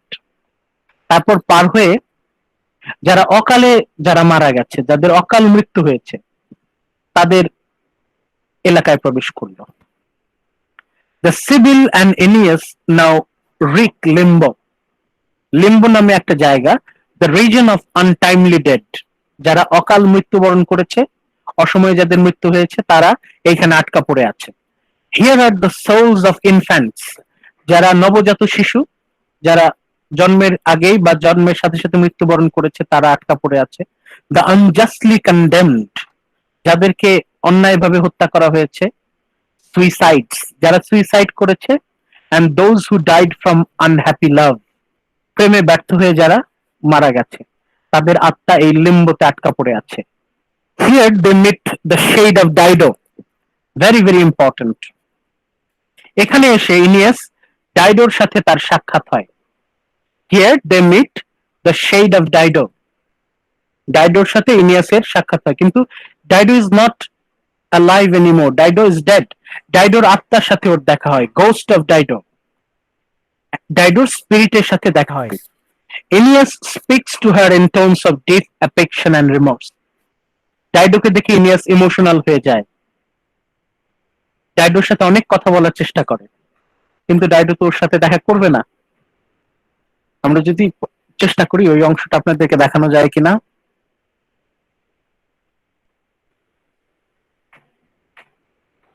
Dido যে আত্মহত্যা করে এর জন্য ডাইডো। হ্যাঁ হ্যাঁ হ্যাঁ হ্যাঁ, ওখানে আটকা পড়ে আছে।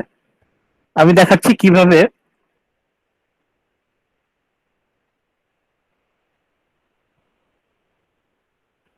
এই যে পেজ নাম্বার 186, বইতে 186 নম্বর পেজে দেখবেন, যখন ইনিয়াস ডাইডোর ভূতকে দেখলো, ডাইডোর আত্মার সাথে যখন দেখা হলো, তখন ইনিয়াস খুবই গিল্টি ফিল করে এবং ও ইমোশনাল হয়ে যায়।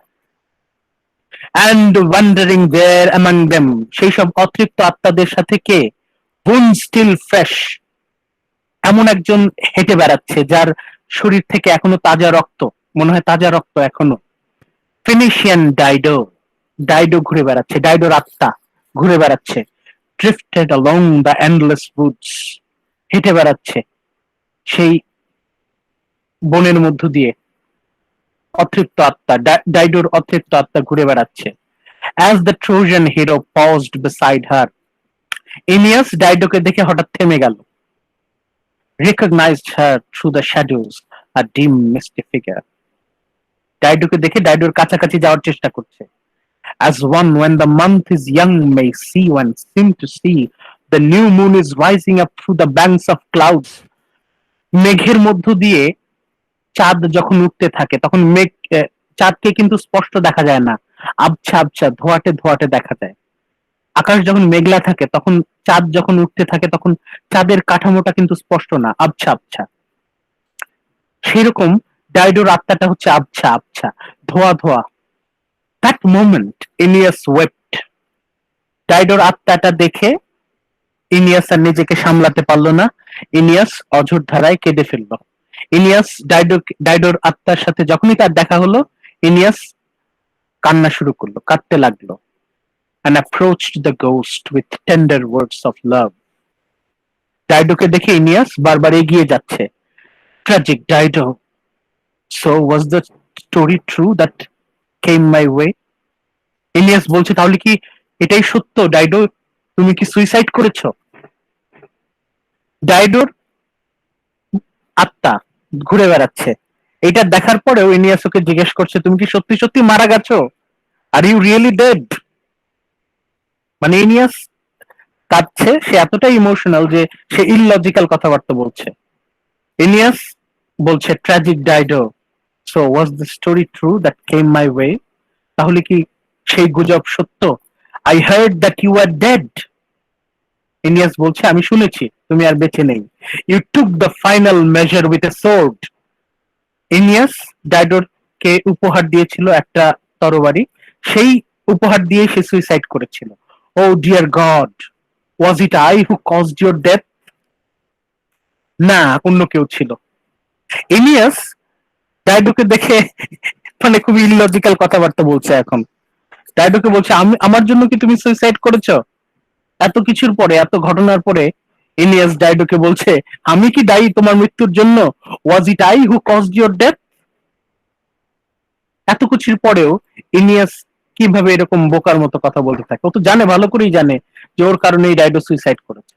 তারপর আবার কেন সে জিজ্ঞেস করছে, was it I who caused your death? আমি কি তোমার মৃত্যুর জন্য দায়ী? I swear by the stars, by the powers on high, whatever faith one swears by here in the depths of earth.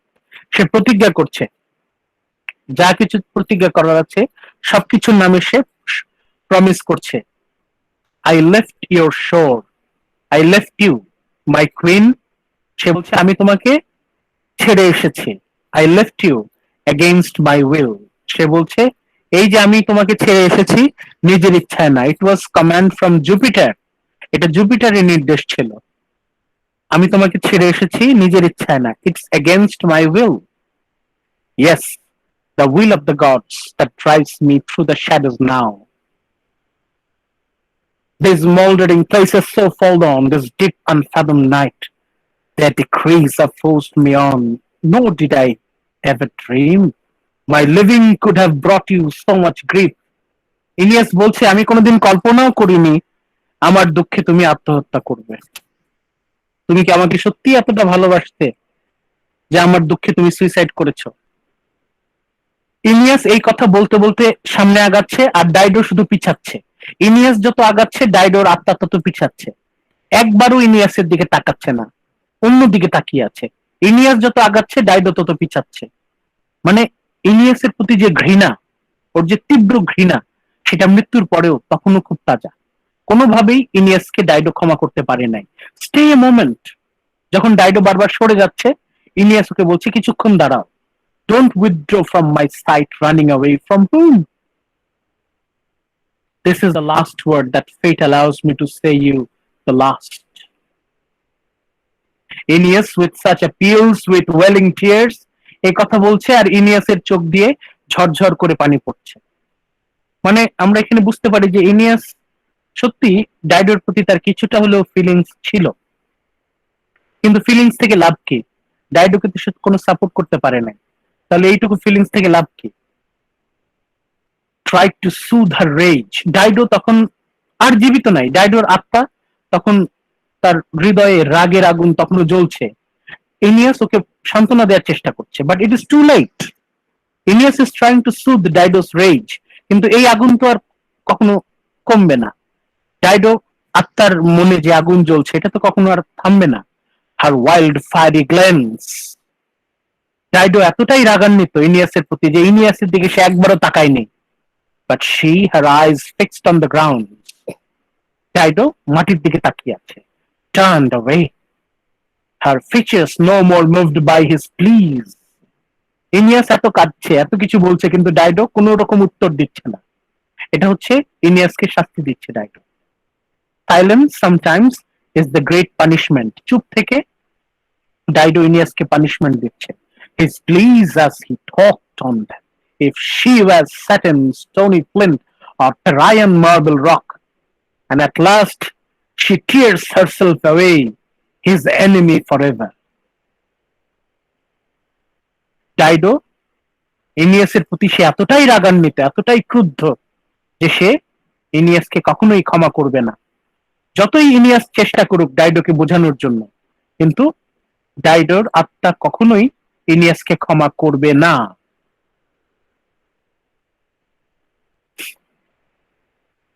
এরপরে আমরা আমাদের ওয়ান লাইন সামারিতে ফিরে আসি। লাইন ওয়াজ সামারিতে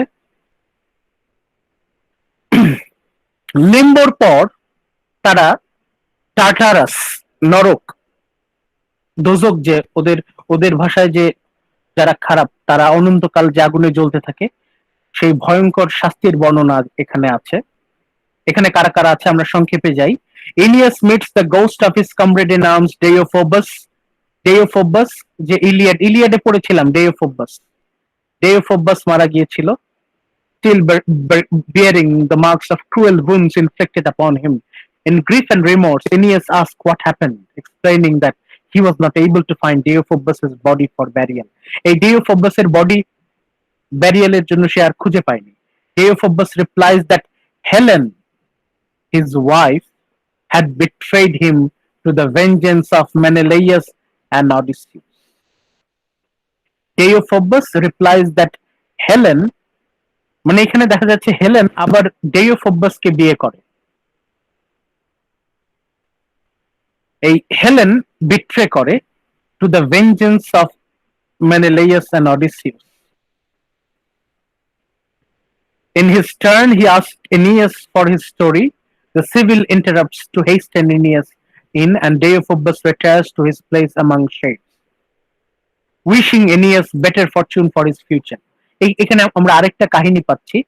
এখানে দেখতে পাচ্ছি ডেইওফোবাস সে খুব যন্ত্রণা পাচ্ছে, কষ্ট পাচ্ছে। এখানে ভার্জিল কি বুঝাতে চাচ্ছেন? এখানে বুঝাতে চাচ্ছেন যদি কেউ মৃত্যুবরণ করার পর তার ব্যারিয়াল যদি ঠিক মতো না করা হয়, ফিউনারাল যদি ঠিক মতো না করা হয়, তাহলে সে অনন্তকাল কষ্ট পেতে থাকবে। যদি কেউ মৃত্যুবরণ করার পর তার ফিউনারাল না করা হয়, তাহলে তার আত্মা সারা জীবন কষ্ট পাবে, অনন্তকাল কষ্ট পাবে। এখানে ভার্জিল আমাদেরকে সাবধান করে দিচ্ছে যে it doesn't matter who is dead, সে তোমার শত্রু হোক বন্ধু হোক, সে যেই হোক, তাকে যেন ঠিক মতো কবর দেওয়া হয় বা ঠিক মতো দাহ করা হয়, তার ফিউনারাল যেন ঠিক মতো হয়। তোমার বন্ধু হোক বা শত্রু হোক, এটা দায়িত্ব। যখন কেউ মারা যাবে তাকে ঠিক মতো সৎকার করা, ঠিক মতো তার কবর দেয়া, ঠিক মতো তাকে তার ফিউনারাল করানো, এটা হচ্ছে দায়িত্ব।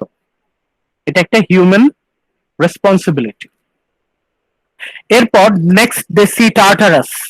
সিবিল এনিয়াস যাচ্ছে, যেতে যেতে তারা টার্টারাস দেখতে পাচ্ছে, নরক, the place of the worst sinners, যারা ভয়ঙ্কর পাপী, তারা চিরকাল এখানে শাস্তি পেতে থাকবে। Guarded by the fury Tisiphone, the Sibyl tells Aeneas that he may not enter.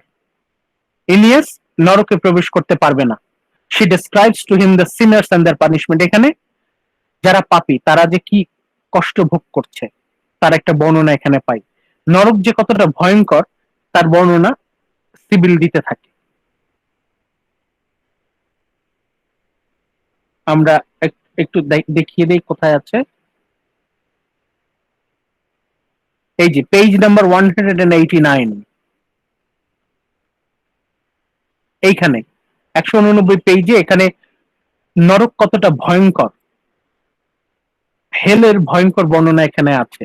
Virgil তার ভয়ঙ্কর বর্ণনার মাধ্যমে যারা পাঠক তাদেরকে মানে তাদের মনে ভয় সঞ্চার করছেন যে কখনোই যেন কেউ পাপ না করে। মানুষ যদি অমার্জনীয় পাপ করে তাহলে সে তাকে টার্টারাসে যেতে হবে। টার্টারাস হচ্ছে নরক, অনন্তকাল সেখানে শাস্তি পেতে হবে। মানে এই পুরো চ্যাপ্টার জুড়ে, এই পুরো চ্যাপ্টার 6 জুড়েই Virgil is trying to inspire the reader to become religious. কোনোভাবেই তারা যেন ধর্ম থেকে বিমুখ না হয়, কোনোভাবেই তারা যেন গডস এন্ড গডেসদের অমান্য না করে। জি, পরপারে হচ্ছে ডাইডো আর ইনিয়াসের স্টোরিটা অনেক সুন্দর ছিল। হ্যাঁ, এটা নিজেরা যখন পড়বেন আরো ভালো বুঝতে পারবেন। আচ্ছা, আমরা সাথে সময় নেই, আমরা একটু তাড়াতাড়ি যাই, অল্প কথায় শেষ করে দিব। এরপর Aeneas Sibyl turn away from Tartarus and enter Elysium. Tartarus থেকে ওরা ইলিসিয়ামে যায়। ইলিসিয়াম মানে হচ্ছে স্বর্গ, আমরা যেটাকে বলি হেভেন, ওদের ধর্মে এটাকে বলে ইলিসিয়াম, ELYSIUM, ইলিসিয়াম।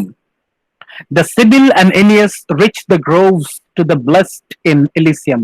যারা হচ্ছে ভাগ্যবান, যারা হচ্ছে জীবনে অনেক পুণ্য করেছে, all the virtuous people, যারা ভালো, যারা পুণ্য করেছে তারা এই স্বর্গে থাকে। They are blessed in Elysium, where idyllic scenes meet their eyes. জায়গাটা চমৎকার, অপূর্ব সুন্দর, পৃথিবীর সবচেয়ে সুন্দর জায়গা থেকেও অপূর্ব সুন্দর এই ইলিসিয়াম, অপূর্ব। They are directed to Anchises. এখানে তার বাবার সাথে দেখা হয়, ভেরি ইম্পর্টেন্ট, আপনাদের কুইজের জন্য খুবই ইম্পর্টেন্ট। এনিয়াস মিটস অ্যাঙ্কাইসাস, এনিয়াস তার বাবার সাথে দেখা করে, who is surveying the unborn ghost of his Roman descendant. অ্যাঙ্কাইসাস এনিয়াসকে দেখে কি বলছে, আমরা তাড়াতাড়ি খুঁজে বের করতে পারি কিনা দেখি।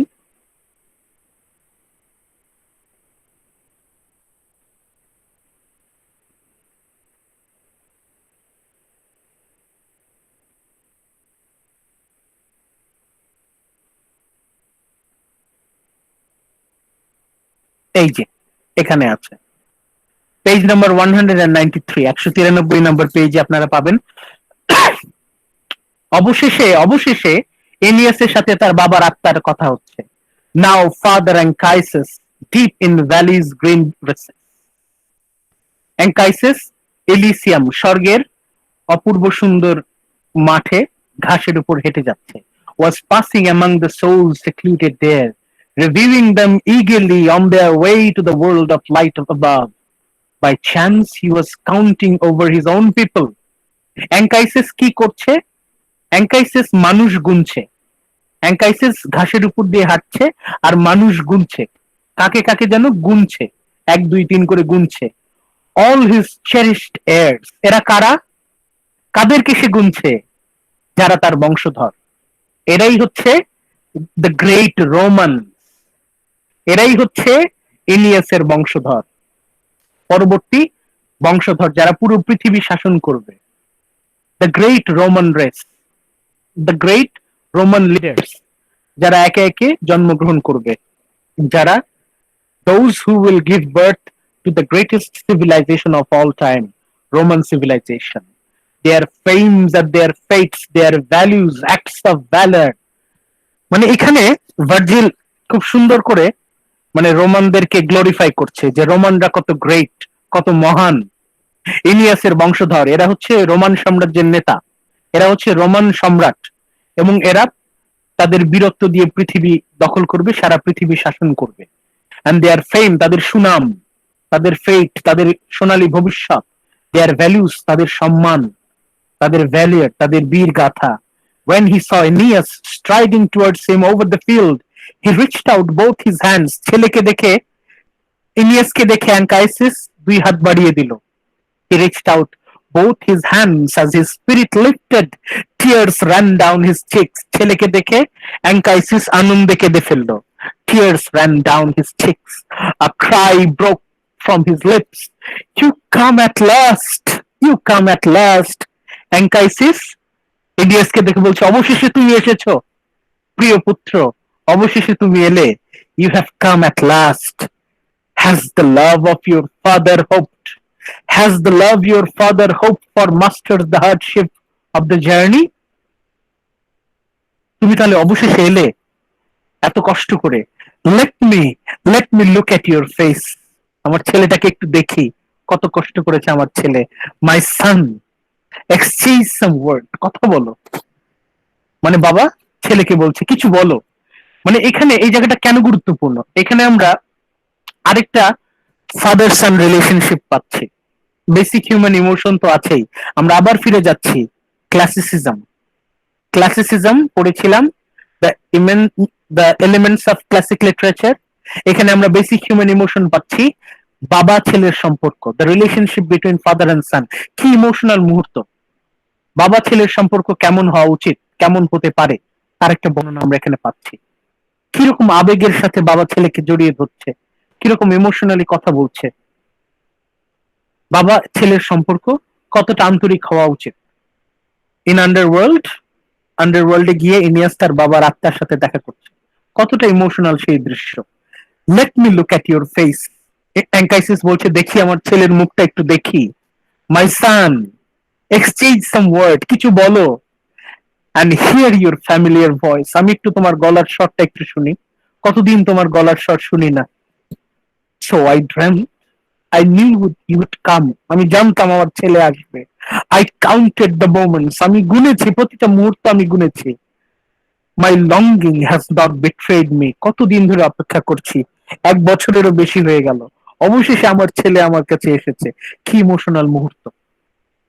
অবশ্যই এই জায়গাটা আপনাদের কুইজের জন্য important, very very important. Page number 193। Over what lands, what seas have you been driven? কত হাজার হাজার মাইল পার হয়ে, কত দেশ, কত সমুদ্র পার হয়ে আমার ছেলে এসেছে। Buffeted by what perils into my open arms, অবশেষে আমার ছেলেকে আমি জড়িয়ে ধরবো। My son, how I feared the realm of Libya might well do you harm. বাবা বলছে আমি ভেবেছিলাম তুমি মনে হয় ডাইডোর ষড়যন্ত্রের জাল ছিঁড়ে হয়তো তুমি আসতে পারবে না, লিবিয়া থেকে হয়তো তুমি ইটালির উদ্দেশ্যে আসতেই পারবে না।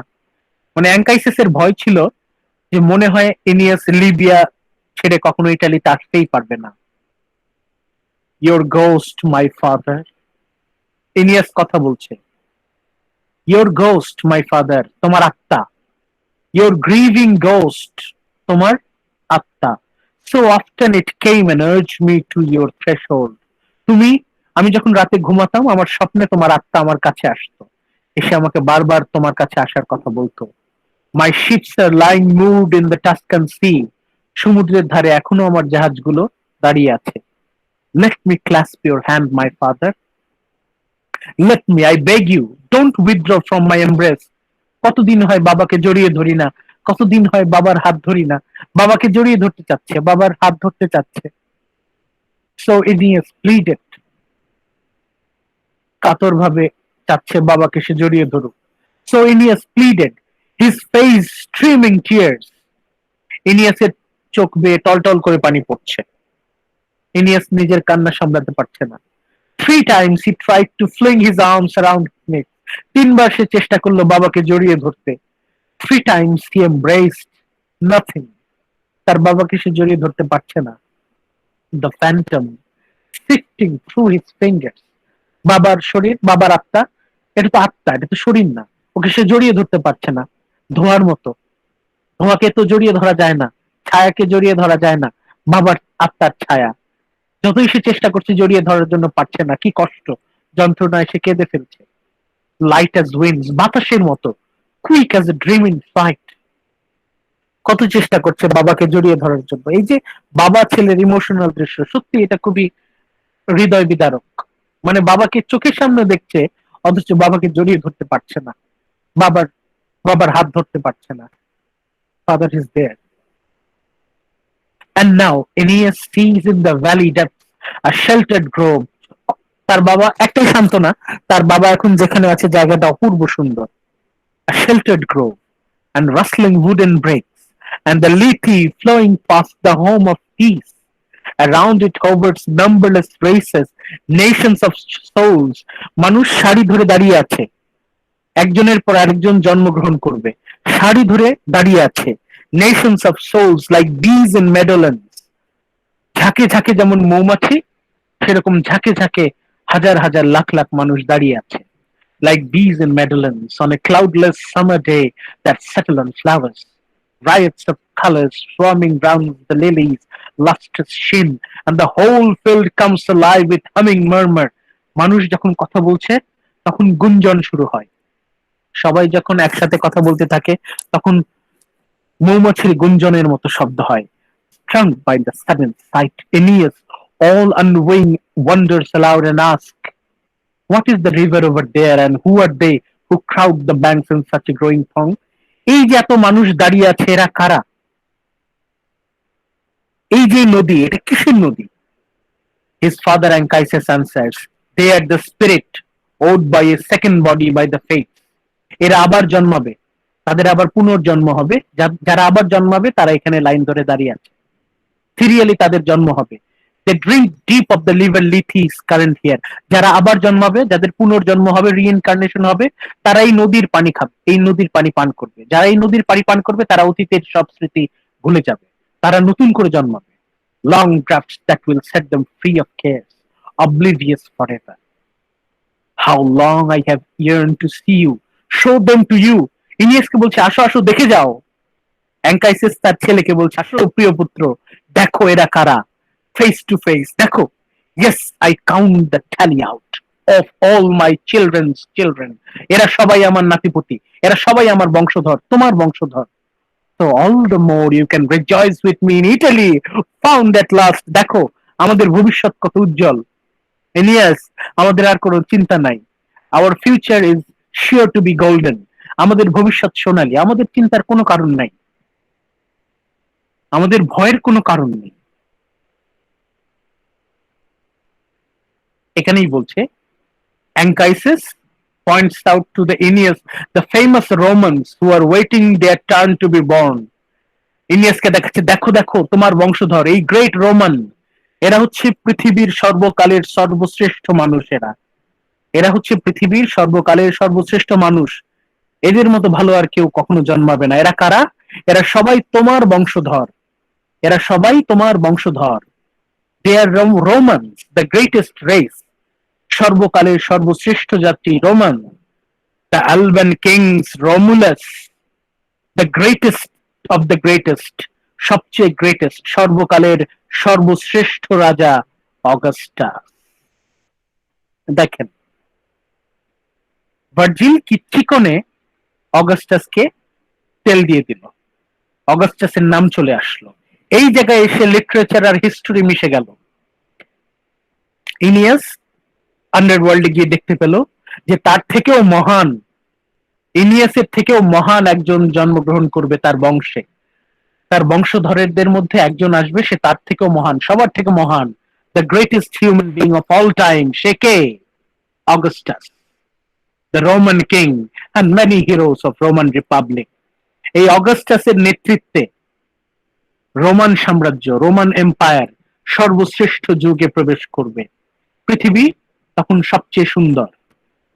ইনিয়াসকে বলছে, he will ensure the golden future, the greatest king, the greatest empire of all time. সর্বকালের সর্বশ্রেষ্ঠ সম্রাট, সর্বকালের সর্বশ্রেষ্ঠ নেতা অগাস্টাস, তার মতো এত ভালো আর কেউ কোনোদিন হতে পারে না। দেখেন, ভার্জিল তার লেখার মাধ্যমে আমাদের মাথার মধ্যে ঢুকিয়ে দিচ্ছে যে অগাস্টাস সর্বকালের শ্রেষ্ঠতম মানুষ। এই জায়গায় এসে, এই চ্যাপ্টারে এসে, কেন এই চ্যাপ্টারটা খুবই খুবই খুবই গুরুত্বপূর্ণ, কারণ এই চ্যাপ্টারে এসে হিস্ট্রি অ্যান্ড ফিকশন, রূপকথা এবং ইতিহাস মিলেমিশে একাকার হয়ে যাচ্ছে। গল্পের মাধ্যমে আমাদের বিশ্বাস করানোর চেষ্টা চলছে যে অগাস্টাস সর্বকালের সর্বশ্রেষ্ঠ মানুষ, সর্বকালের সর্বশ্রেষ্ঠ সম্রাট, তার মতো এত ভালো আর কেউ হতে পারে না। যখন আমরা গল্প পড়তে থাকি তখন আমরা খুবই ভালনারেবল একটা স্টেজে থাকি, আমরা সবই বিশ্বাস করতে চাই, আমরা সবই বিশ্বাস করে ফেলি, আমরা সবই বিশ্বাস করে ফেলি। যখন ভার্জিল গল্পের ছলে ছলে আমাদেরকে বলছে Augustus is the greatest human being, Augustus সর্বকালের সর্বশ্রেষ্ঠ লিডার, সর্বকালের সর্বশ্রেষ্ঠ সম্রাট, আমরা কিন্তু বিশ্বাস করে ফেলছি।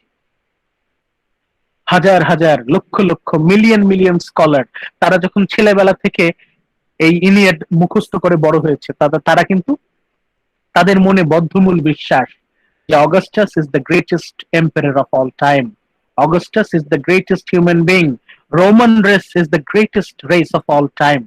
কিভাবে গল্পের মাধ্যমে রোমানদেরকে সম্মান দিচ্ছে, কিভাবে রোমানদেরকে একটা হেরিটেজ দিচ্ছে, ওদের ঐতিহ্য কিভাবে প্রতিষ্ঠিত হচ্ছে। খুবই সাবধানে, খুব ভালো করে খেয়াল করেন, দেখেন রূপকথার সাথে কিভাবে হিস্টোরিকে মিলিয়ে দিচ্ছে। অ্যাঙ্কাইসিস ইনিয়াসকে বলছে, দেখো ইনিয়াস, তোমার আর চিন্তার কোনো কারণ নাই, আমাদের ভবিষ্যৎ স্বর্ণালী উজ্জ্বল, আমাদের তোমার বংশধর এরাই হবে হচ্ছে Roman, the greatest nation of all time, সর্বকালের সর্বশ্রেষ্ঠ জাতি, সর্বকালের সর্বশ্রেষ্ঠ রাজারা তোমার বংশধর, Romulus, Caesar, and finally the greatest of all, Augustus. Anchises now mentions one more Roman hero. অগাস্টাসের কথা বলার পর আরেকজন মহান হিরো, রোমান হিরোর কথা বলছে, Marcellus. Say K? Famed in the Second Punic War, Aeneas inquires about a sad figure accompanying him, and is told that this is young Marcellus. Aeneas হঠাৎ করে দেখে ওরই একটা বংশধর খুব মন খারাপ করে দাঁড়িয়ে আছে, মার্সেলাস। এনিয়াস তখন বাবাকে জিজ্ঞেস করে, এই Marcellus K? Who is this Marcellus? এই মার্সেলাস হচ্ছে অগাস্টাস, যে তার খুব পছন্দের একজন, অগাস্টাসের খুব প্রিয় ভাতিজা। সে মৃত্যুবরণ করবে, মানে সে ছোটবেলায় মারা যাবে। হি ডেস্টিনড টু অ্যান আর্লি ডেথ, ও খুব তাড়াতাড়ি মারা যাবে, এই জন্য মন খারাপ করে দাঁড়িয়ে আছে। এই মার্সেলাস হচ্ছে অগাস্টাসের খুবই প্রিয় একজন, যে অকাল মৃত্যু হয়, যার খুবই অল্প বয়সে মারা যায়। অগাস্টাসকে খুশি করার জন্য তার সবচেয়ে প্রিয় মানুষ মার্সেলাস, তাকেও ঢুকিয়ে দেওয়া হয়েছে গল্পের মধ্যে। মানে অগাস্টাস খুশি না হয়ে যাবে কোথায়? অগাস্টাস সে এই চ্যাপ্টার 6-এ এসে এত খুশি হয়, এত আনন্দিত হয় যে এই বইটা তাকে পাবলিশ করতেই হবে। মার্সেলাস ছিল অগাস্টাসের খুব প্রিয় একজন ভাতিজা, সে তার অকাল মৃত্যু হয়, সে মারা যায়, এবং তার স্মরণে এই মার্সেলাসকে কিন্তু ইনিয়াডের ভিতরে ঢুকিয়ে দেওয়া হচ্ছে। আচ্ছা, এই পর্যন্ত আমরা আজকে থাকবো। আজকে আমাদের তো অলরেডি সময় শেষ। আজকে যে আমরা পড়লাম, আজকে আমরা কি পড়লাম? আজকে আমাদের ফোকাস ছিল হচ্ছে চ্যাপ্টার 5 এন্ড চ্যাপ্টার 6। চ্যাপ্টার 5 আমরা কেন পড়লাম?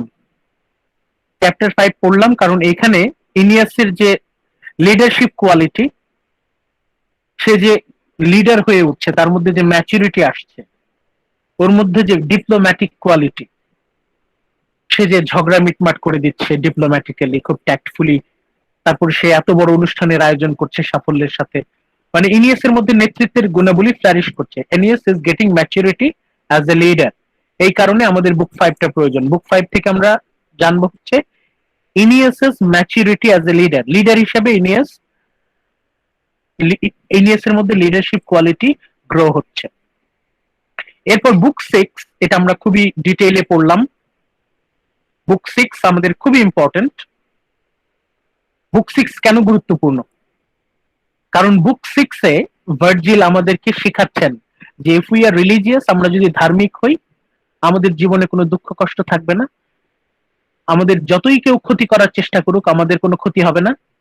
আর আমরা যখনই রিলিজিয়াস হব, যখনই আমরা গডেসদের কথা ঠিক মতো পালন করব, সাফল্য যত অসম্ভবই হোক না কেন, আমরা সফলতা পাবো। আর যারা রিলিজিয়াস না, তারা যত শক্তিশালী হোক না কেন, তারা সাফার করবে। If you are religious, you will shine in life. এটা ভার্জিল আমাদেরকে বারবার বোঝানোর চেষ্টা করেছে এই চ্যাপ্টারে। আর অ্যাঙ্কাইসিস যখন আন্ডারওয়ার্ল্ডে গেল, যখন অ্যাঙ্কাইসিসের সাথে দেখা করছে ইনিয়াস, ইনিয়াস সিবিলের সাথে আন্ডারওয়ার্ল্ডে যাচ্ছে কেন? তার বাবার আত্মার সাথে দেখা করতে।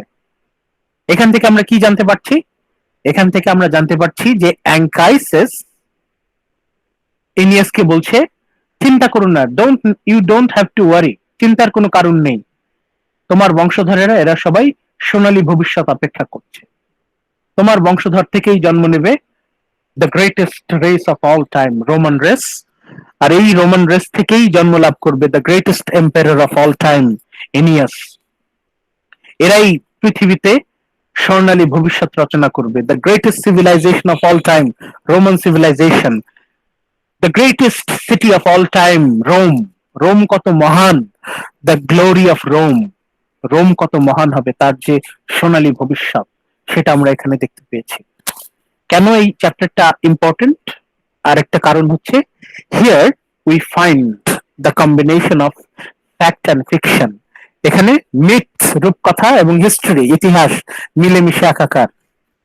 এই চ্যাপ্টারে এসে ইলিয়াসের বংশের সাথে অগাস্টাসের বংশকে মিলিয়ে দেওয়া হয়েছে এবং রোমানদেরকে একটা গ্লোরি দেওয়া হয়েছে।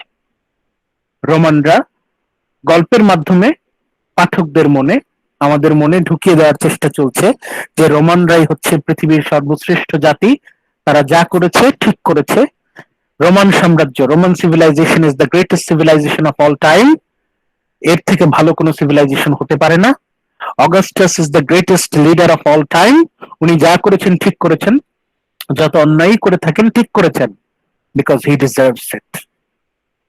এবং ultimately Augustus and the Julian family, they are appointed by the gods. Gods and goddesses, they prefer Julian family. Augustusের বংশধরেরা, they are appointed by the gods. They have their rights to rule the world. তারা, তাদের অধিকার আছে পুরো পৃথিবী শাসন করার। গল্পের মাধ্যমে এই অপশিক্ষাটা, এই কুশিক্ষাটা রিডারদের মাথায় ঢুকিয়ে দেওয়ার চেষ্টা। এখানে আমাদেরকে সাবধান হতে হবে। পড়তে পড়তে আমরা অনেক সময় অনেক বেশি আকৃষ্ট হয়ে যাই, এই জন্য আমরা যা বলে তাই বিশ্বাস করি। কিন্তু পড়ার সময় খুব সাবধান থাকতে হবে, খুব ক্রিটিক্যালি চিন্তা করতে হবে, যেন রাইটাররা ইচ্ছা করলেই তাদের মন মতো কোনো কিছু আমাদের মধ্যে ঢুকিয়ে না দিতে পারে। ভার্জিলের লেখা খুবই দারুণ, চমৎকার, সেই বিষয়ে সন্দেহ নাই, কিন্তু উনি লেখার মাধ্যমে মাঝে মাঝে আমাদেরকে কিছু কুশিক্ষা দিচ্ছেন। যখনই কুশিক্ষা আসবে আমাদেরকে সাবধান হতে হবে, এটা কুশিক্ষা। রোমানদেরকে বলছে দ্য গ্রেটেস্ট নেশন, এটা হচ্ছে একটা প্রোপাগান্ডা, আমাদেরকে সাবধান হতে হবে।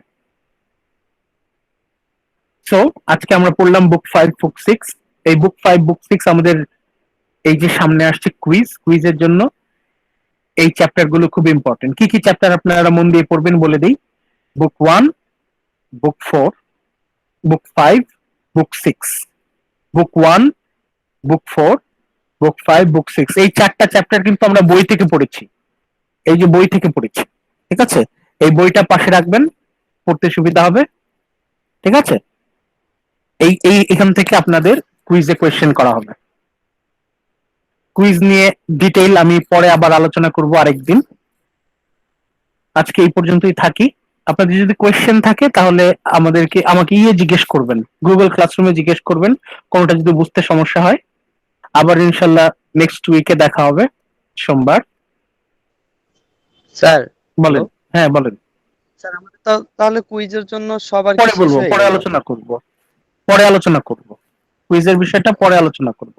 কুইজের জন্য এই কয়েকটা চ্যাপ্টার ইম্পর্টেন্ট, এটা বললাম। শেষ হয়ে গেল তা তো বলি নাই, বললাম কুইজের জন্য এই কয়টা ইম্পর্টেন্ট। বিশেষ করে আজকের ক্লাস, তার আগের ক্লাস, এই গত তিনটা লেকচার 14, 15, 16, 14, 15, 16 এই চ্যাপ্টার গুলো খুব ইম্পর্টেন্ট। এখান থেকে আমি কোয়েশ্চেন বেশি করব। ঠিক আছে, আপনারা ভালো থাকেন। যদি কোনো প্রবলেম হয় অবশ্যই জানাবেন। আর আবার দেখা হবে ইনশাল্লাহ। কোয়েশ্চেন থাকলে অবশ্যই আমাকে জানাবেন, কোনো প্রবলেম হলে আমাকে জানাবেন, ঠিক আছে? যতটুকু পারি চেষ্টা করবো হেল্প করতে। ভালো থাকেন। আসসালামু আলাইকুম। Thank you. আল্লাহ হাফেজ। আল্লাহ হাফেজ।